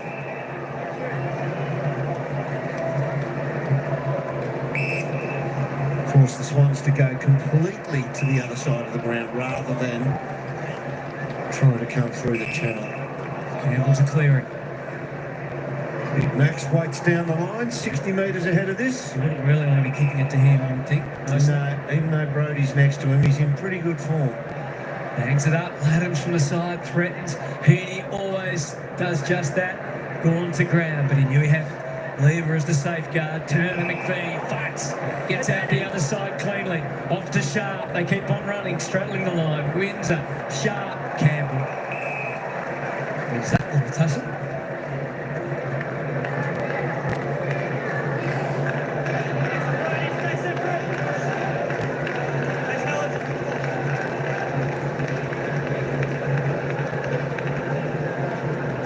Point margin to now. Grundy the tap. And from Langford, but pitched away. Swans way. Warner. No margin for error there. Adams pleading. You can see Harrison Penny on screen. He charged off the bench, went defensively. So he goes back just as the spare now. Stephen May just directing him right behind the contest into the goal square. The apprenticeship defender. Few guys are turning himself into a forward. Grundy with attack. Adams slicing through the pack. Lever on the last line. No sign of panic. High ball. Bites to fly. Just couldn't quite finish it. Look at Warner scrap away. Keep it alive for as long as he can. Langdon knew where the boundary was. So did Sharp. But the ball just sat up for him. Roberts does it in the end. Down in front of Nick Del Santa. What does that sign mean? Hang loose. No idea. Loose defence? I don't like the signs. Seriously. What are we doing as a game? We're holding signs up. Let's play loose. Grundy smothered immediately. Well, Langford again continues to impress. Jono, you raise a brilliant point. We have signs on the bench, but we're not allowed to have the runners to go onto the ground as much as they used to. But we've got this rock outside on the bench, which is perfectly fine. Put the clock up. We all know what time Melbourne's left. Tracker. Scoop it. Sailor. Sheldrick. Nervously approaching a clear area. Now he had one arm clear, so he'll hold it. It's so hard to kick the ball under those circumstances, but it's got to. That's what they ask you to do. You just have to. Well, he was on 2 feet when he originally got the tackle applied. He cradles the ball to the ground. That's the right decision. Stride to 8.5 forward. McCartney bites of the proverbial. Petrarca's hurried hack kick is marked by one. Centre half back. He just places it in the middle. If he had to turn, he did it just at the right moment. Squirts out the back. Siren sounds to signal the end of a quarter where Melbourne finally had a little bit of accuracy, and it was that man, Keziah Pickett, who led the way as he has all day, thrilling the crowd. 3 goals for the quarter, 5 for the afternoon, and in charge, as will Jason Dunstall be loosely in charge of this crazy crew on Bounce tonight, which follows the footy. They'll be turning it up, and then Joey and Kingy and Jay Clark will be ready to give the first crack on round 11 of AFL footy here on Fox. All right, 3/4 time here. It's the Demons well in control, 11-15-81. Finally kicking a little bit more accurate in that term. 7-3-45. The Swans, 86-point margin. 6 goals is the margin here at the MCG. Hey, Pickle Boy, welcome in. Go D's. They're going well. They're going well. I'll tell you what, it's certainly a mega turnaround from the start of their season. 5 goals for the D's in that third term. 3 goals to the Swans. It did look like the Swans, well, they were in for a little bit of a run just for a moment in that quarter. But the D's, I'll tell you what, you got to like the D's have, well, they squashed that. I was trying to absorb that bit of Sydney Swans run. That's the word I was trying to say. And that, and this is why they're starting to play good football. They're starting to believe they're a good team. They're playing like a good team. Cozzy Pickett out there is, I tell you what, is it his birthday or something? Because he's having a field day out there, Cozzy Pickett. He's kicked a bag already. I'm sure he's in for another couple before this game is over. Before this game is over, let's go on and check out and see what Cozzy's done. Look at Cozzy Pickett, 5 goals, 3. Cozzy Pickett, 19 disposals, 16 kicks, 3 handballs, 4 marks, 4 tackles, 5 clearances, 5 goals, 3. Surely he's got to be best on ground so far, without doubt. Tom Sparrow, Salem, Petrarca, Melcham, Maxi Gorn, Fridge, all singles for Melbourne. The opposition, Sydney. Laddams has kicked 2. Isaac Heaney, Haywood, Hamling, Campbell, and Blakey the Lizard has kicked 1. Let's have a look at the disposal getters. Christian Salem tops the table with 23. Clayton Oliver, good to see him back in form, 22 for him. Chad tops the table for Sydney with Matty Roberts on 21 possessions. Tell you what, there is just a host, 2-4. 7 of the top 9 belong to Melbourne with the top possession takers out there. Christian Petrarca on 19. I said, Kaijin Pickett, standout, 19 touches, 16 kicks, 5 goals, 3. He's having a field day out there. Isaac Heaney, I tell you what, they always leave it up to Isaac Heaney and Chad Warner. These second and third tier players for Sydney Swans, they need to get off their ass and start and lift, perform, play your role, play above your role for the Swans, for the team you want to play. You're an AFL player. Get up and do it. Stop always relying on the superstars of your team. Brodie Grundy tries his guts out every week. 17, 26 hitouts, 5 clearances. Let's keep rolling on down because we're going to be back in just a moment. Callum Mills on 12. I did see the sub being pulled there. Taylor Adams, Taylor Adams I saw got onto the ground in that third term. He's had 4 touches in that term, 1 kick, 3 handballs, a tackle, 2 clearances. Good to see Taylor Adams back. Let's hope he gets through this game unscathed. It'd be good to see him back in in the games in the coming weeks for Sydney. The ex-Collingwood player, he's a good in and under player, so let's hope he does really, really well and stays injury-free from now on in. All right.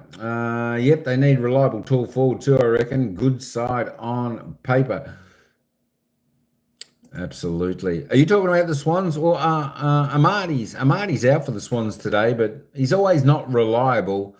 That's for sure. And I think Melbourne, the way their forward line's going today, has been actually pretty effective. Well, they have been creating a little bit of space as well. Or is it Saints? Let's just refresh our memories from the game over there at Marvel Stadium being played now. It's not good. It's not good for the teams if you're in the top 3, 4, or 5, because over there, 14-minute mark of the second term, it's the Gold Coast Suns. 6-2-38 leading the St Kilda Saints 2-4-16. My gosh, St Kilda, what are you doing over there? Come on. I'll tell you what, Gold Coast looking good. There we go. Fired up for Indigenous round is Pickett. They should be, and they should be fired up for most rounds, but you know, Pickett looks like he's just loving his football out there today. He looks like he's having fun. He even went for the barrel. One of his when he was on 50, he went for the barrel. Didn't sort of execute it too well, but it was great to see him do that. Al, welcome back. Welcome back. All right, hey, let's get back down to the ground. Let's see if Melbourne continue and run away, or Sydney can put up some fight, a little bit of their Sydney Swans spirit, the red blood spirit, and make a little bit of a comeback. That's Melbourne by 36.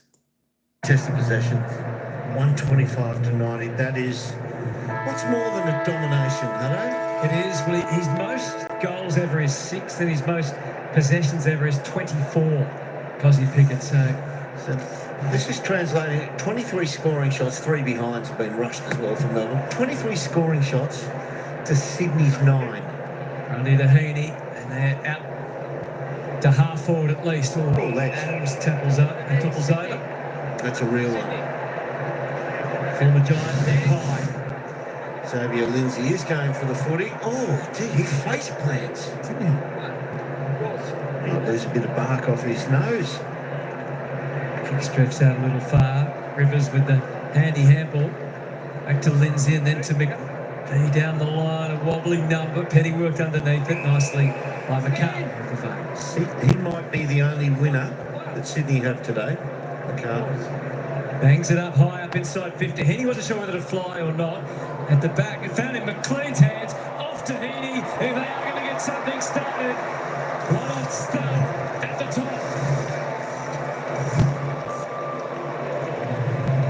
Well, a goal in the first minute helps that, doesn't it? Just gets a little spark going for the Swans. Isaac Heaney's 20 disposals today and 2 goals. He certainly played his part for the Sydney Swans. Involved in the contest, keeps his feet out the back. Great result. He sort of jumped knowing he wasn't going to be able to mark it, and then just... It was a straight shot, wasn't it? Well, he ends up popping out in there just in the right place at the right time. And a hard time converting last week. 2 goals, 5. But 2 straight today. Nice little handoff from Hayden McLean. And they're back within 30 points.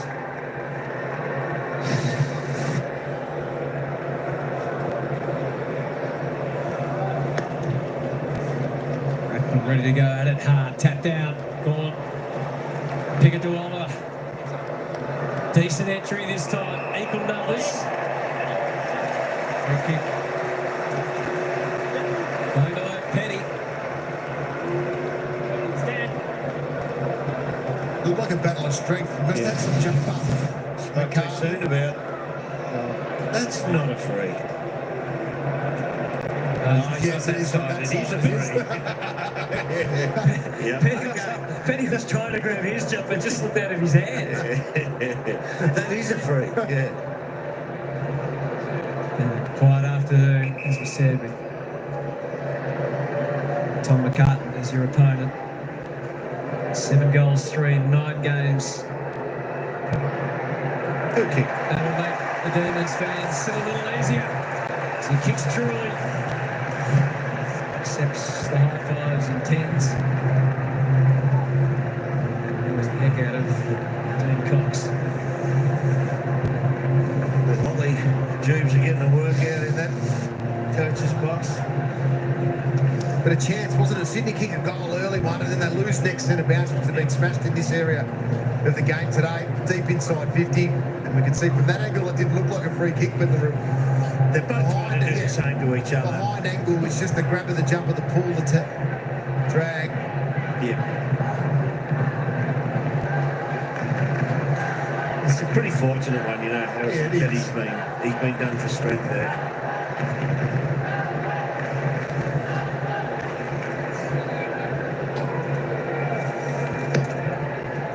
Back in the heart of the MCG. Still time for the Swans, but it's going to run out quickly. Oliver put it down. No whistle. Rivers. Let that pass. Langdon. Pickett is ready for the handball. Langford reached it by foot instead. Oh, he still picked it up. Roberts. Oh, that is Hollywood now. Yep.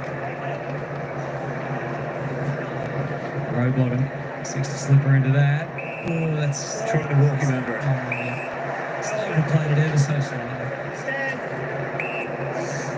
Yeah, the mindset is to negate Stephen May rather than attack the ball on its own merits. Bowie. Penny turns back. Oh, flies. Yes. Cutting his sway. Please. Stay in. Go. It's the post. Wasn't that... I know it hasn't resulted in a goal, Bradley, but that is probably So good. the best front and centre roving we've seen so far in every game of the season. Just magical. Bang! Through he goes. Spoiled, but Rowbottom's overcome. Bowie now. Subject of the team tackle from the Swans. Free kick bloke down for a bit of holding. Just a clearing. Gotta go, son. You gotta go. Didn't like it all. What was ahead?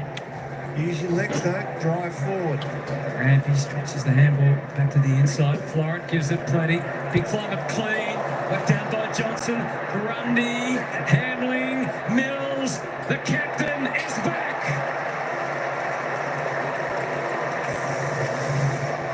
And the Swans won't die.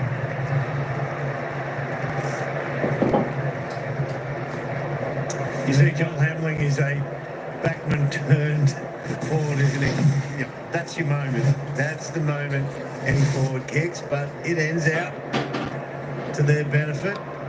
Good contest, great contest. A clean, well done. Yeah, he's on the correct foot, running straight at goal. You take that. Well finished off by Cal Nelso. Big contest by McLean.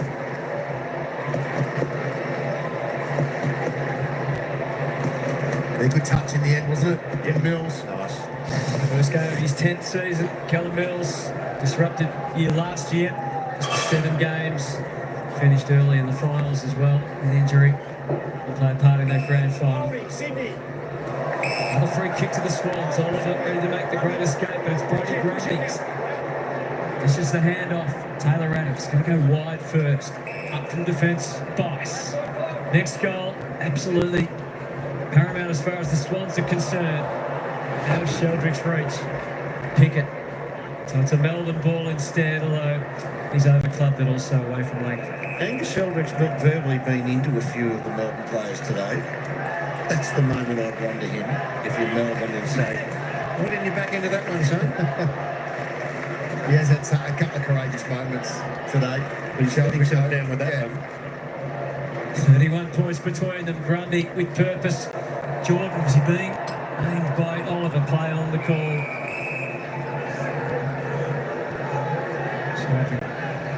Liberalising again. I think Clayton's going to see it the same way as you, Angus. Andrew up plenty of oomph on that throw in. Grundy hooks it down. Row bottom. Work from 2 Demons. Pick at 13 scoring involvements now. Margin sits at 31. Tantalising if the Swans can kick the next. Sheldrick took 35 metres. Fumble Bowie. Cleary knocks it. Adams forward. Hamling trying to kick. It's taken one there from Sheldrick. Bumps the threat that is growing. Hayward almost growing. Hayward almost flings it out. Enter Jake Lever. Hayward tries to keep it in. Does keep it in. Time for Cleary to stand up. Just can't kick one, Cleary, can he now? 1 goal, 6 on the season, but Legal bump. Bradley? having a look here. It was in the side. The side. Yep. So that's okay. That's play on. Don't hold your head, son. We sure got you in the side. Yep. What a sun's going on with you, Dean? This afternoon. So when you get to 60, that happens. I know. Thanks, mate. So, Boy. into the back pocket to Bowie. It is a 30-point game, but suddenly there's an edge to this again. Long down the line goes Bowie. Clump of players there. Johnson, 1, 2. McCartan knocks it into Christian Petrarca and Exton as well. A couple of bounces, shares it with Sharp. He can take it all the way if you like. A bounce, a steady, and then demons are going to love that. That is how you play football. That's how you run, and that's how you celebrate 200 games from a champion. Petrarca lets Sharp finish off a wonderful flourish and just about finish off the Swans. The Petrarca power, it's back.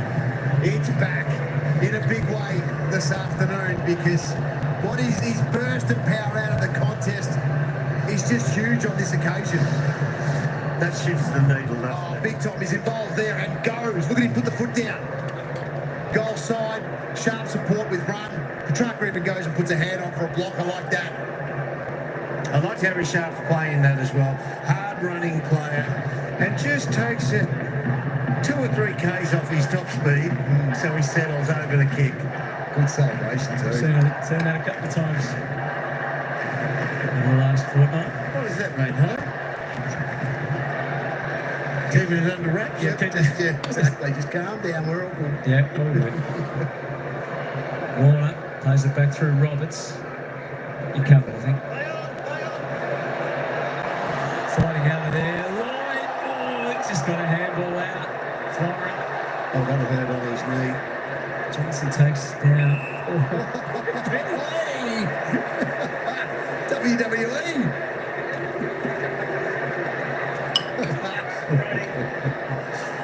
All sorts of things. Pickett's on the move again. Quick kick, Warner. Clayton Oliver.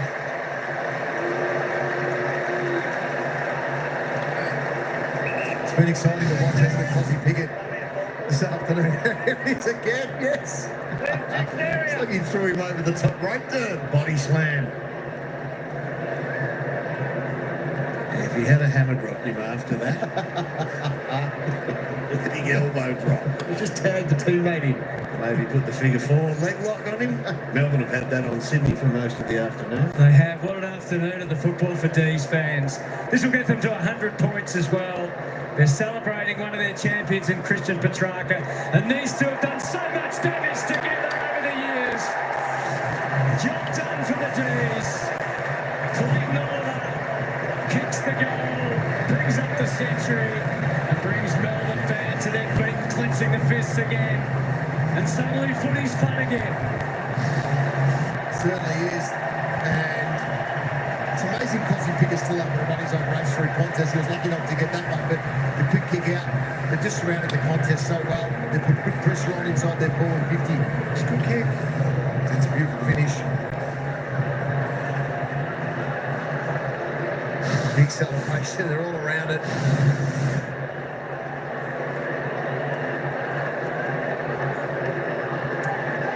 12 foot on the paint of the 50.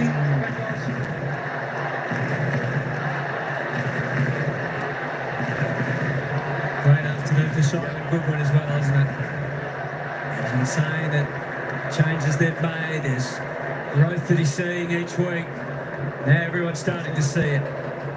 Because he's still got that desire too. He's hunting a 6th goal. Don't worry about that. He's kicked 5 goals, 4. Shots at goal. That's extraordinary for a small forward. On to Adams. Knocked out to go away. Robertson swinging a miss. Langdon. Petrarca again. Pep in the step. It's all return for the D's. Fritz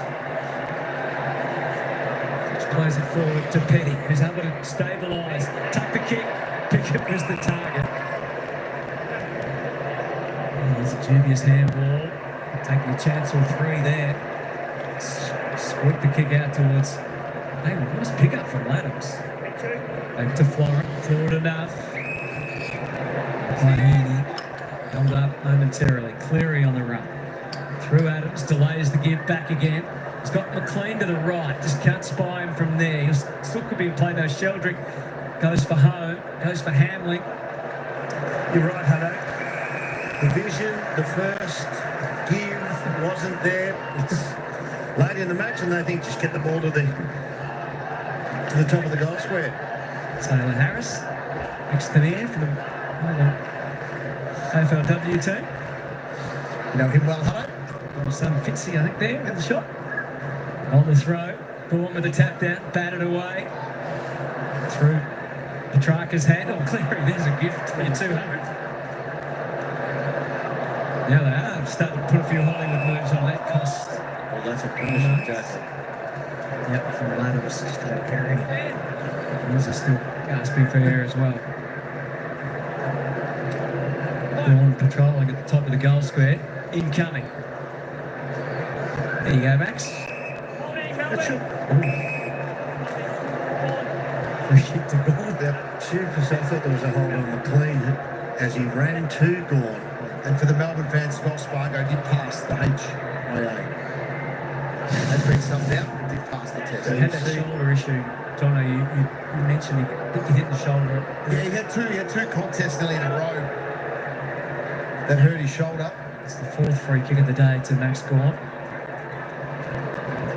None against. So that was, well, that's what I'm saying. So McLean is getting positioned to get to Gorn on the contest, and he's dragged by his arm by Lever, but the umpire only looks at Gorn because he's more than likely to be at the drop of the footy, the true drop of the footy. So they see more free kicks from Max, which they will because he's so good. Adams has had a crack and continues to. Campbell, Tolliver from Salem. So many of these Melbourne players that were just so good when Melbourne were at the peak of their game. Yep. They're just starting to get, Gorn never really disappeared, but even Salem, had so much injury since the grand final. Heaney! Sydney's classiest takes the mark. And that's why when he walks back, he says, I'll take the goal square. Yes, really right. Number 3's third here, comfortably enough, which he does.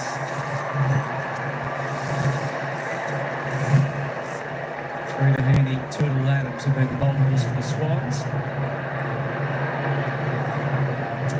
He's acting with the urgency that he still thinks they can kick.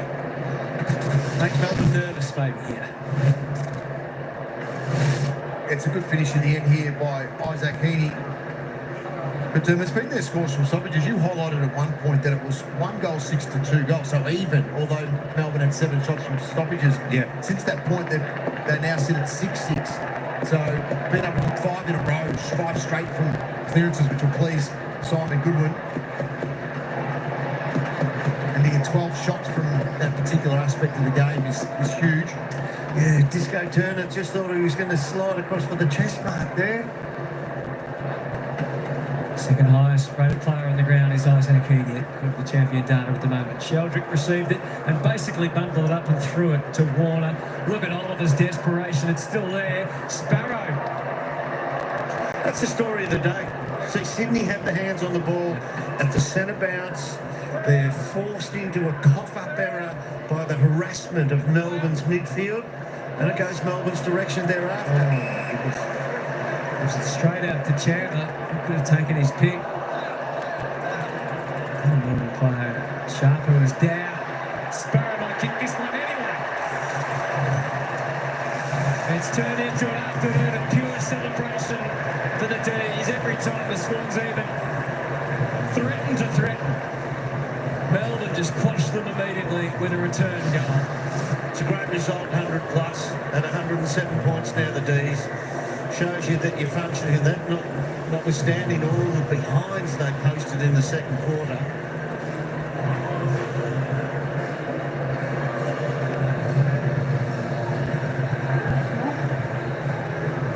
Sparrow was the junior in that team you talk about, Hutto, when you said their champions were playing well. He was the junior coming on and doing really well. That's a reflection of It is. their improved scoring. So good, isn't it? And it has to be identified in terms of where the competition is going. The better teams in the comp are scoring well over 100. So the D's, to do what they've done from round 6 to 9 and then add this one in as well at 107, huge turnaround by scoring.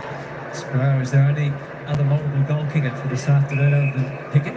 So at the moment he's playing as a pure forward, Derms, obviously with defensive elements of pressure. Yeah, he comes up to the ball. Comes up to the stoppages and all that sort of stuff as he is now. Just left the screen there, went over his head. Whereas he did have some tag and midfield roles as well. As part of that bang, bang, bang, wasn't he, in the third quarter when they disposed of the Bulldogs in that grand final. 107 plays 64. Fires out the handball to Sharp. Run provided from Langford. So you see for the last 6, 7, 8 minutes, Nick Del Santo, Heaney's just staying forward. So the coach, Cox, he's just saying, I want to have a look at some of the other blokes in the middle. Yeah, and why not? There's 10 minutes to play. This game's out of reach, so why not find out about a few other plays? You mentioned Sheldrick. He's fought really hard. He's had a couple of moments, but he's fought really hard as an inside mid. So find out about a few. Adams will win it back again through Salem. Bowie. Now Langdon up along the line, not to really break out. Johnson was the flyer. Sharp behind the back. He was so desperate to retain possession. He ran into Mills, who gets it through. Rampy threading the handballs. Flora, can they get some bounce off half back? No, sorry. Although Sheldrick does well. Got to give that handball. They're on just short. Mills' kick is wandering up wide. Good effort from Hamley to get Hard run by Lloyd. You've got to honour that. Yeah, he keeps on running, Derm, and he now does get the honour of the mark to the inside. To Grundy and then back out again. Bice, tiptoe, Bowie, and the rebounds. Chandler steps through, handballs, Sparrow, open passage ahead, onto the chest of Petrarca, who was already spending it. No real damage done. Out to Fridge.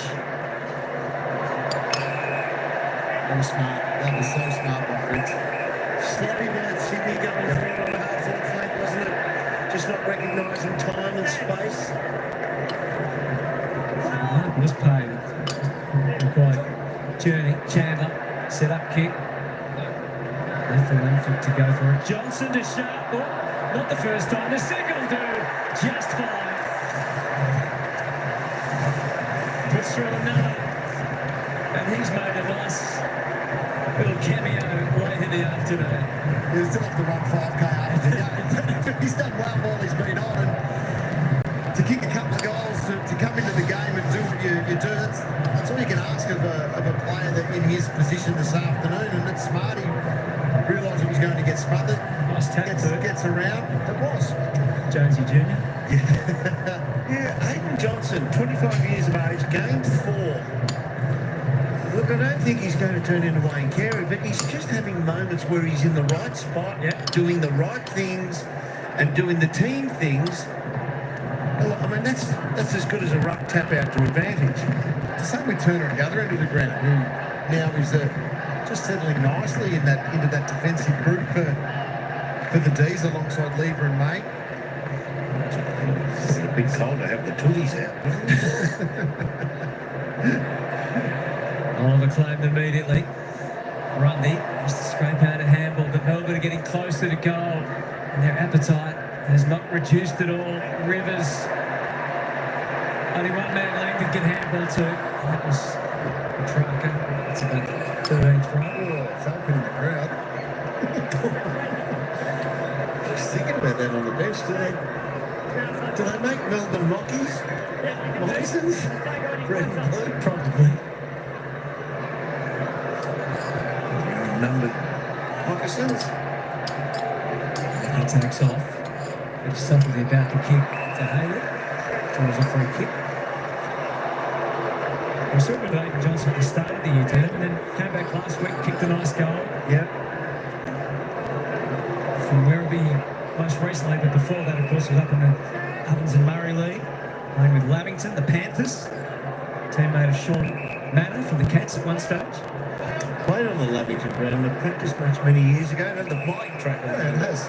Done the same. Mills took off and then had to rethink. Blakey in his unique style to Roebuck. Paul Jordan captured, wins it, benefits. Ultimately, it's Melksham. He knows how to go around the corner. Everyone wants a part of this, and why not? It's their biggest score of the season. Jake Melksham.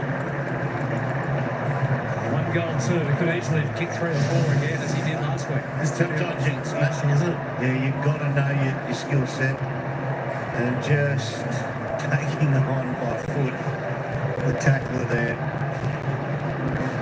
34 shots to 14, Durr. Yeah. It's been huge by the D's, especially to absolutely smash them in the midfield the way that they have this afternoon. Has really set up this victory, and the forwards they've come to work in both facets, and I've loved the way that they've defended extremely well, put pressure on, created repeat entries, and then when they've had their opportunity to really hit the scoreboard and have a crack at that, they've picked their moments perfectly.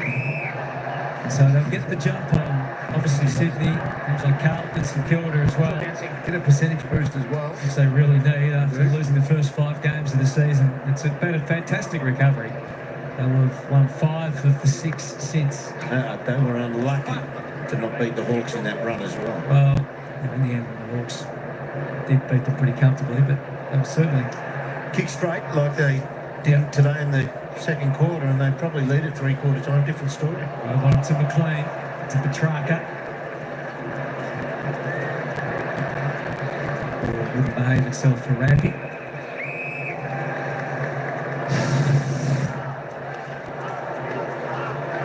Spargo's sent off. Yes, pass though, the HIA. There's the hit.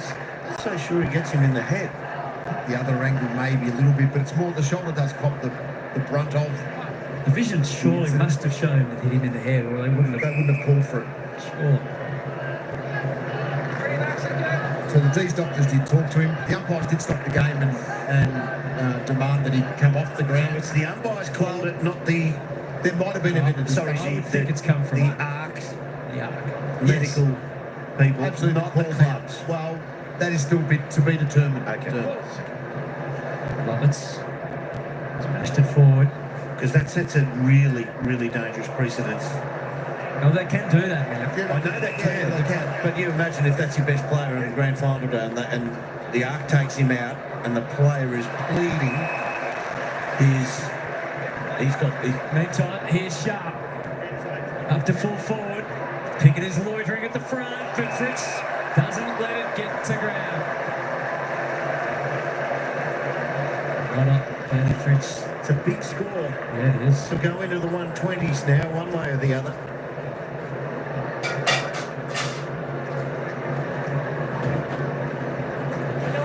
Bailey Fritz. Does he play without a mouth guard? You'd have seen after marking, take it out, put it in the sock, or that's extraordinary. This is for a second. Ooh. It's in. Smile. He knew he didn't quite hit that one off the middle, but he has 2 goals. 8-13 coming in today under the French line. Some time back at the AFL. Floated in well there, Henry Shaw.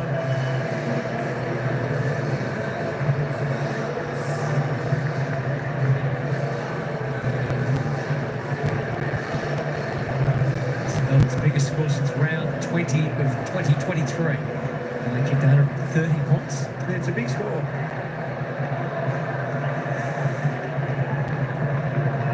And considering how inaccurate they were early, no wonder. Yes. Yeah. Just took out Don Longmire with the long face, the horse, but Dean Cox fills the bill there, doesn't it? It's a tough caper. That's a hole. It's one of Spud's favourite jokes, how he told it about 100 times. Warner kicks it forward. Turner turns it out. Lindsay. Happy to give up some ground because he knew he could get it in return from McVie. And then the next handball to Langdon has just continued to run hard up from half forward all day. That's a misfire. Got a bit show busy now. Over to Sheldrick. And a one-on-one for McLean versus May. Adams was intent on handballing. Cleary had a straight-ahead view of the goals. Still can't nail one. He's had 3 shots this afternoon, all gettable for the Swannies. One of those was a big one too that would have brought the margin right back to sort of mid-teens at one point.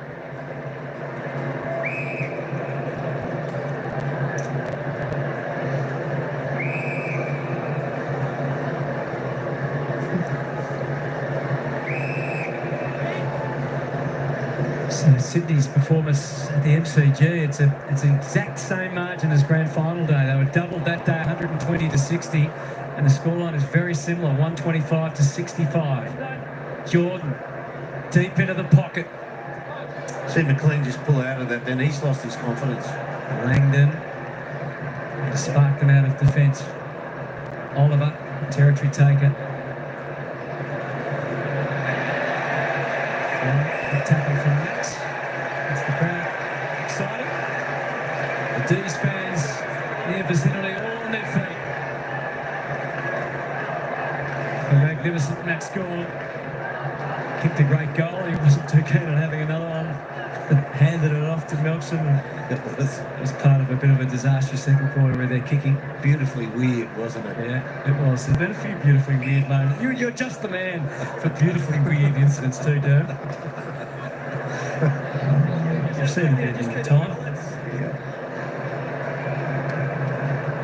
Still whacking away the rucks. The ex-teammates, Melbourne. This type of ruck work is exhausting. See Laurie Max. Petrarca left it for Sailor. He left it for Petrarca. Petrarca touches it and then still claims out in the full.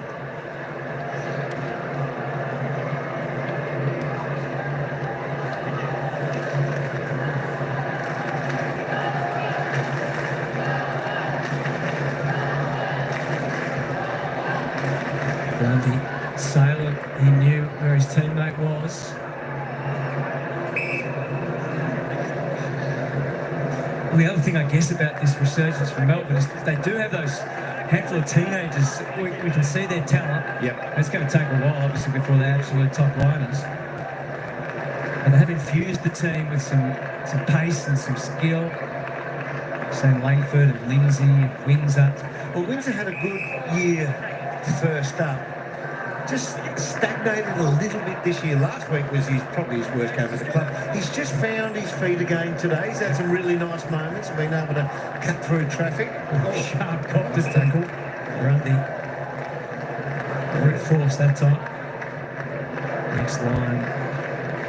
Seems to be the sub of choice at the moment for Melbourne. Langdon again. If the keeps coming on and kicking a couple of goals and getting involved. Well, last week they had a big win against the Lions and just a couple of quiet ones to celebrate. So Jake Berry hasn't got the world's best suntan. Well, you know what it's like, dude. Yeah. If something works for you, you generally go back to do it again. Yeah. See you after How's that not a free? I think that's the line, isn't there? Term only a ginger can call a ginger ginger. Absolutely. So you're able to do that. Absolutely. Grundy. Short to Jordan. Just spinning through the options as he goes into the 50. There's a lot of Melbourne players back there. It's touched, so it won't be a mark to Gorn. That was news to him. Warner, neat sidestep, and the finish to go with it. Checky. It's through to some hoots and boos from the Melbourne fans. I thought it was a matching mark, but unaware that it was touched off the boot.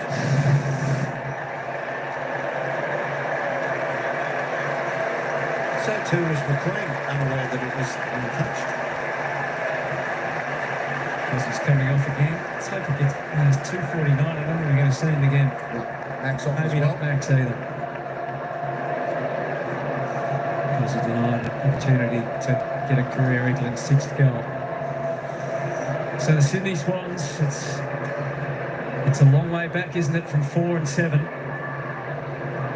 Yeah. To get some absolute guns back in the second half, I mean. Yeah, it's still But it is, when the other teams have banked so many wins ahead of them. just about done by then. Yeah.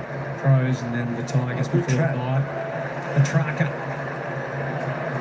tosses it up. The invitation was open. Sharp.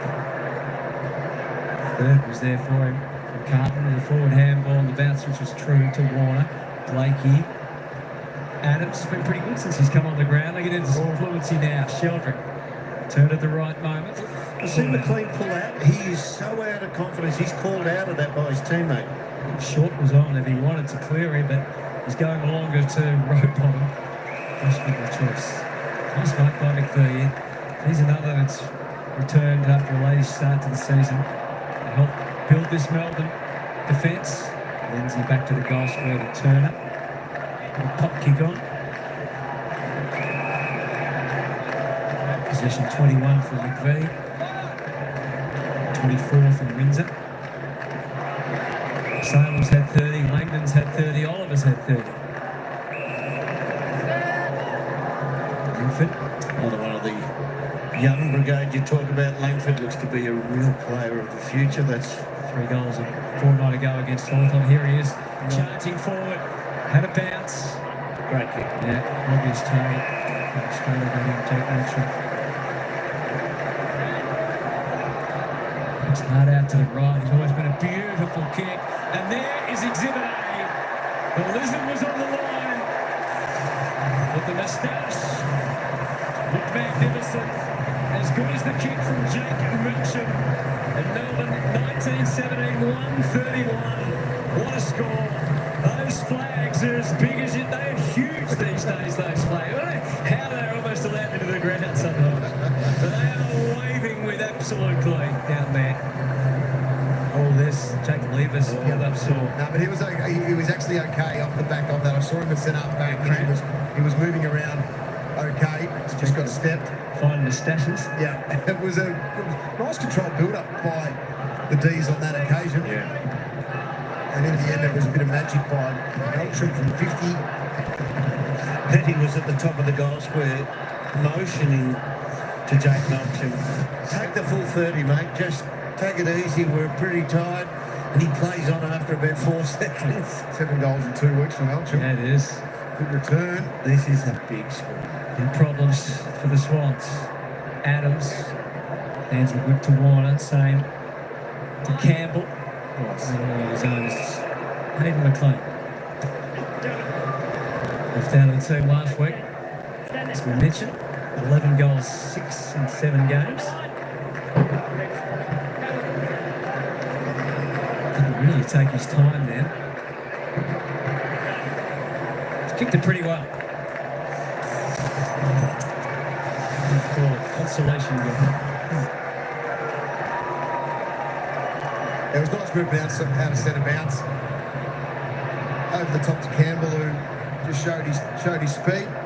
Broke away, and there was a nice ball inside forward 50, but I think the D's were more worried about just controlling the corridor. Give him the one on the outside this late in the game. And it just took a nice kick. It's almost a Teddy Whitten Clean. backhand flick, that one, wasn't it? Little flick pass. The old EJ buddy. Good finish. All smiles on the Demons bench. And a happy Max. Happy Max, happy coach. And finally, Christian Petrarca is going to have a milestone. Yes, great call, Hutto. Into that. Sydney. Stand. If that was Max, they wouldn't pay it. Bradley, I think, went for the torpedo there. The mongrel that went end on end. Campbell Lefty. got it from row bottom. Curled it back at goal for a couple of late offerings. To reduce the the final margin to under 50 points.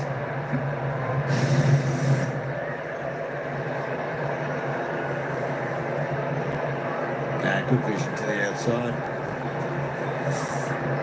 Most of the D's have clocked off for the day, I think, Hutto. Yep. Job well done by Melbourne. Outplayed them today. You can too soon, Dern. This last quarter's gone 38 minutes. Because in this last quarter, it's 8 goals 2 to 6 goals 2. That is amazing. In a quarter of footy. Had some games that betting less. Oh, we're going to review. We're going to listen to the signs. Look at the length of the quarter. Send it upstairs. Let's hit the post. Or is it hit a seagull? Looking at this picture, we can see in the slide when Edge has the ball past the post. This is Oh, that's stiff. What a quarter. It's had everything. 38 minutes, that's what it is. That is actually.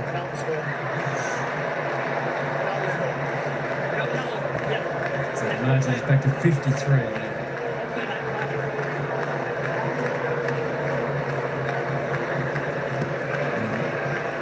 39 minutes, so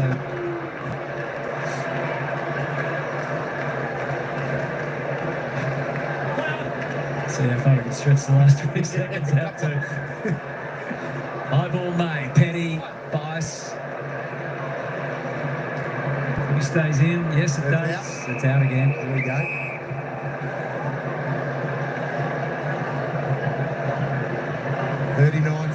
See if we can get to 40 minutes before the game finishes. It's a race between the two clocks. It is. The shot clock. Wishful thinking. You're going to need a stretcher to do that. We don't want that. Just another hit out of bounds. Petrarca almost had the footy in his hand. And the siren sounds. What an afternoon it's been for Christian Petrarca. And what a fortnight it's been for the Demons. They have beaten both of last year's grand finals. Cozzy Pickett was the star. Has now destroyed the Swans.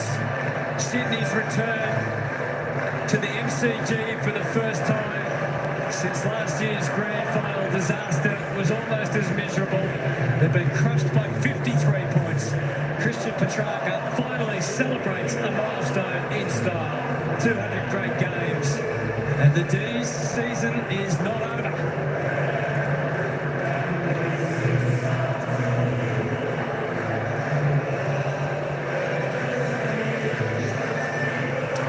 In the game, Jono, they tackled hard enough when they needed to break down the opposition. They were balanced at the clearance game. They ended up dominating that. They had wonderful penetration into the forward 50. Plus they had inside 50s. Yeah, they had repeat entries through and won the tackle count. High tackle count tonight, both teams, 89 to 82, which is a huge number. And that's credit to Melbourne, who put severe pressure on, but then were able to still go forward and dominate in the forward half of the ground. Let's get down to Nick Del Santa. Well, Chuck, it's been a hell of a day, a big build-up. Let's chat about the game just briefly, then we'll get on to your milestone. How important was that performance off the back of what you did last week? Yeah, it was massive. I feel like we've been building over the past 5 or 6 weeks. Obviously, the Hawthorn game was probably a little bit disappointing the way we finished the game. We thought our brand was there, the way we played for 3 quarters, and the fourth we dropped off. And then to follow up in the Gubbo in a hostile environment was awesome. And to come out with this result was awesome. You know, Sydney's similar on the ladder to us. They're a proud team, proud culture, and we knew they were going to give it their all. And just really proud of the boys and the way we handled that. Slow start to the year. You talk about your last 4 or 5 weeks. What changes have you made, and particularly offensively, to get the scores that you have? I actually don't think it's been offensively, to be honest. I think it's just been on the back of defence. Defence creates opportunities, you know. The way they were playing, they were trying to go corridor, and we knew that we wanted to kind of stop that error, and we could create opportunities off that. So we actually haven't really had much, training on offence. I mean, obviously inside 50 connection, things like that, but it's more been the back of defence and intensity and effort, and then the rest will take care of itself. Just off the back of that conversion going forward, is that an individual thing that just missed kick and kick behind, or is there a structural piece to it? A bit of both. I'd say we're all probably not the greatest kicks in sub 50, so we're all I think the onus is on myself to keep practicing and keep putting myself in positions under pressure, training, Clayton, other guys. But I think our halfbacks were awesome tonight. Bowie, Salem, their ability to find power and find control of the footy was awesome. So, and allowing our tall forwards to mark the ball. Sometimes we just bomb the ball on their head and not actually to their advantage. So I think we're doing a better job of actually, to their advantage. I'm going to ask about Cozzy Pickett. So Doug Nichols round or fortnight, he was superb. How did you see his game? Yeah, he's just so special. He just creates opportunities when there's nothing there. Out of packs. He's the only player on the team that I don't want to give the first give. As in, I want him to drive past me and kick the goal. But he's such a special talent. The crowd just thrives off his energy. It's just amazing. And now we're going to talk about you. Congratulations on a milestone. You've been a delight to watch. In this moment, how do you reflect on this game and your career?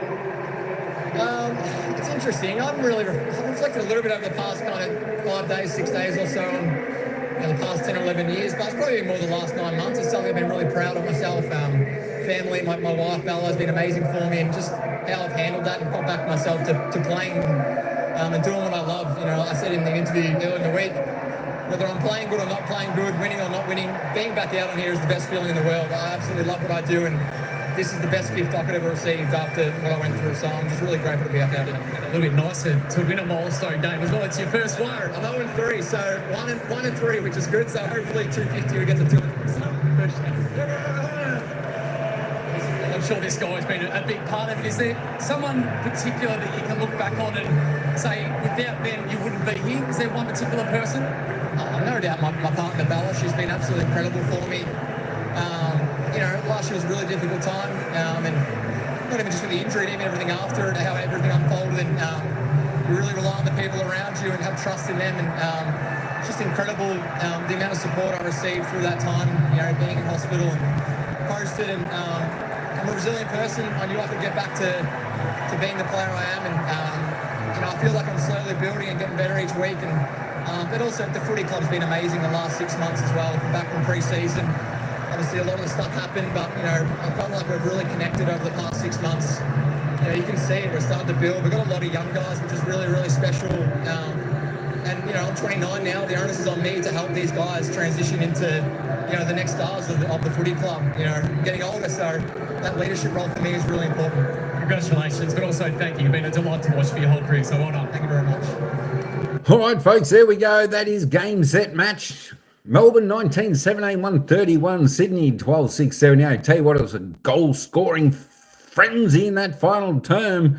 Melbourne putting on 8 goals, 2. Sydney putting on 5 goals, 3. What a game, what a game, what a game from Melbourne. Sydney just couldn't get back into the game. Melbourne were just way too strong, controlled the game from go to woe.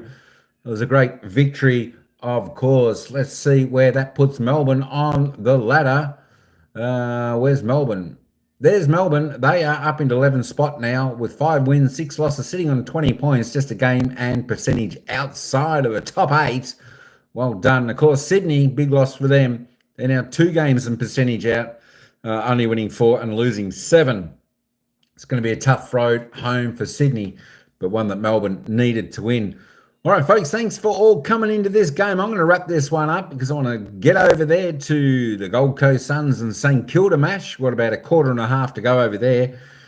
Gold Coast are leading over there at the moment, 9-3-57, 5-6-36 in Kilda. 10 minutes into the third quarter, so I want to get over there and watch that. If you want to track along, jump over on the next live with me and we'll listen in on that game as well. But thanks, everyone. Thanks, Alex, Tine, and, of course, everyone else who popped on in. And, of course, we had the poll got it right today. It was 77% going for Melbourne. Well done, everyone, in the chat. Absolutely fantastic.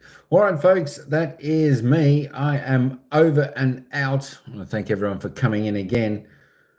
Until next time, ciao for now.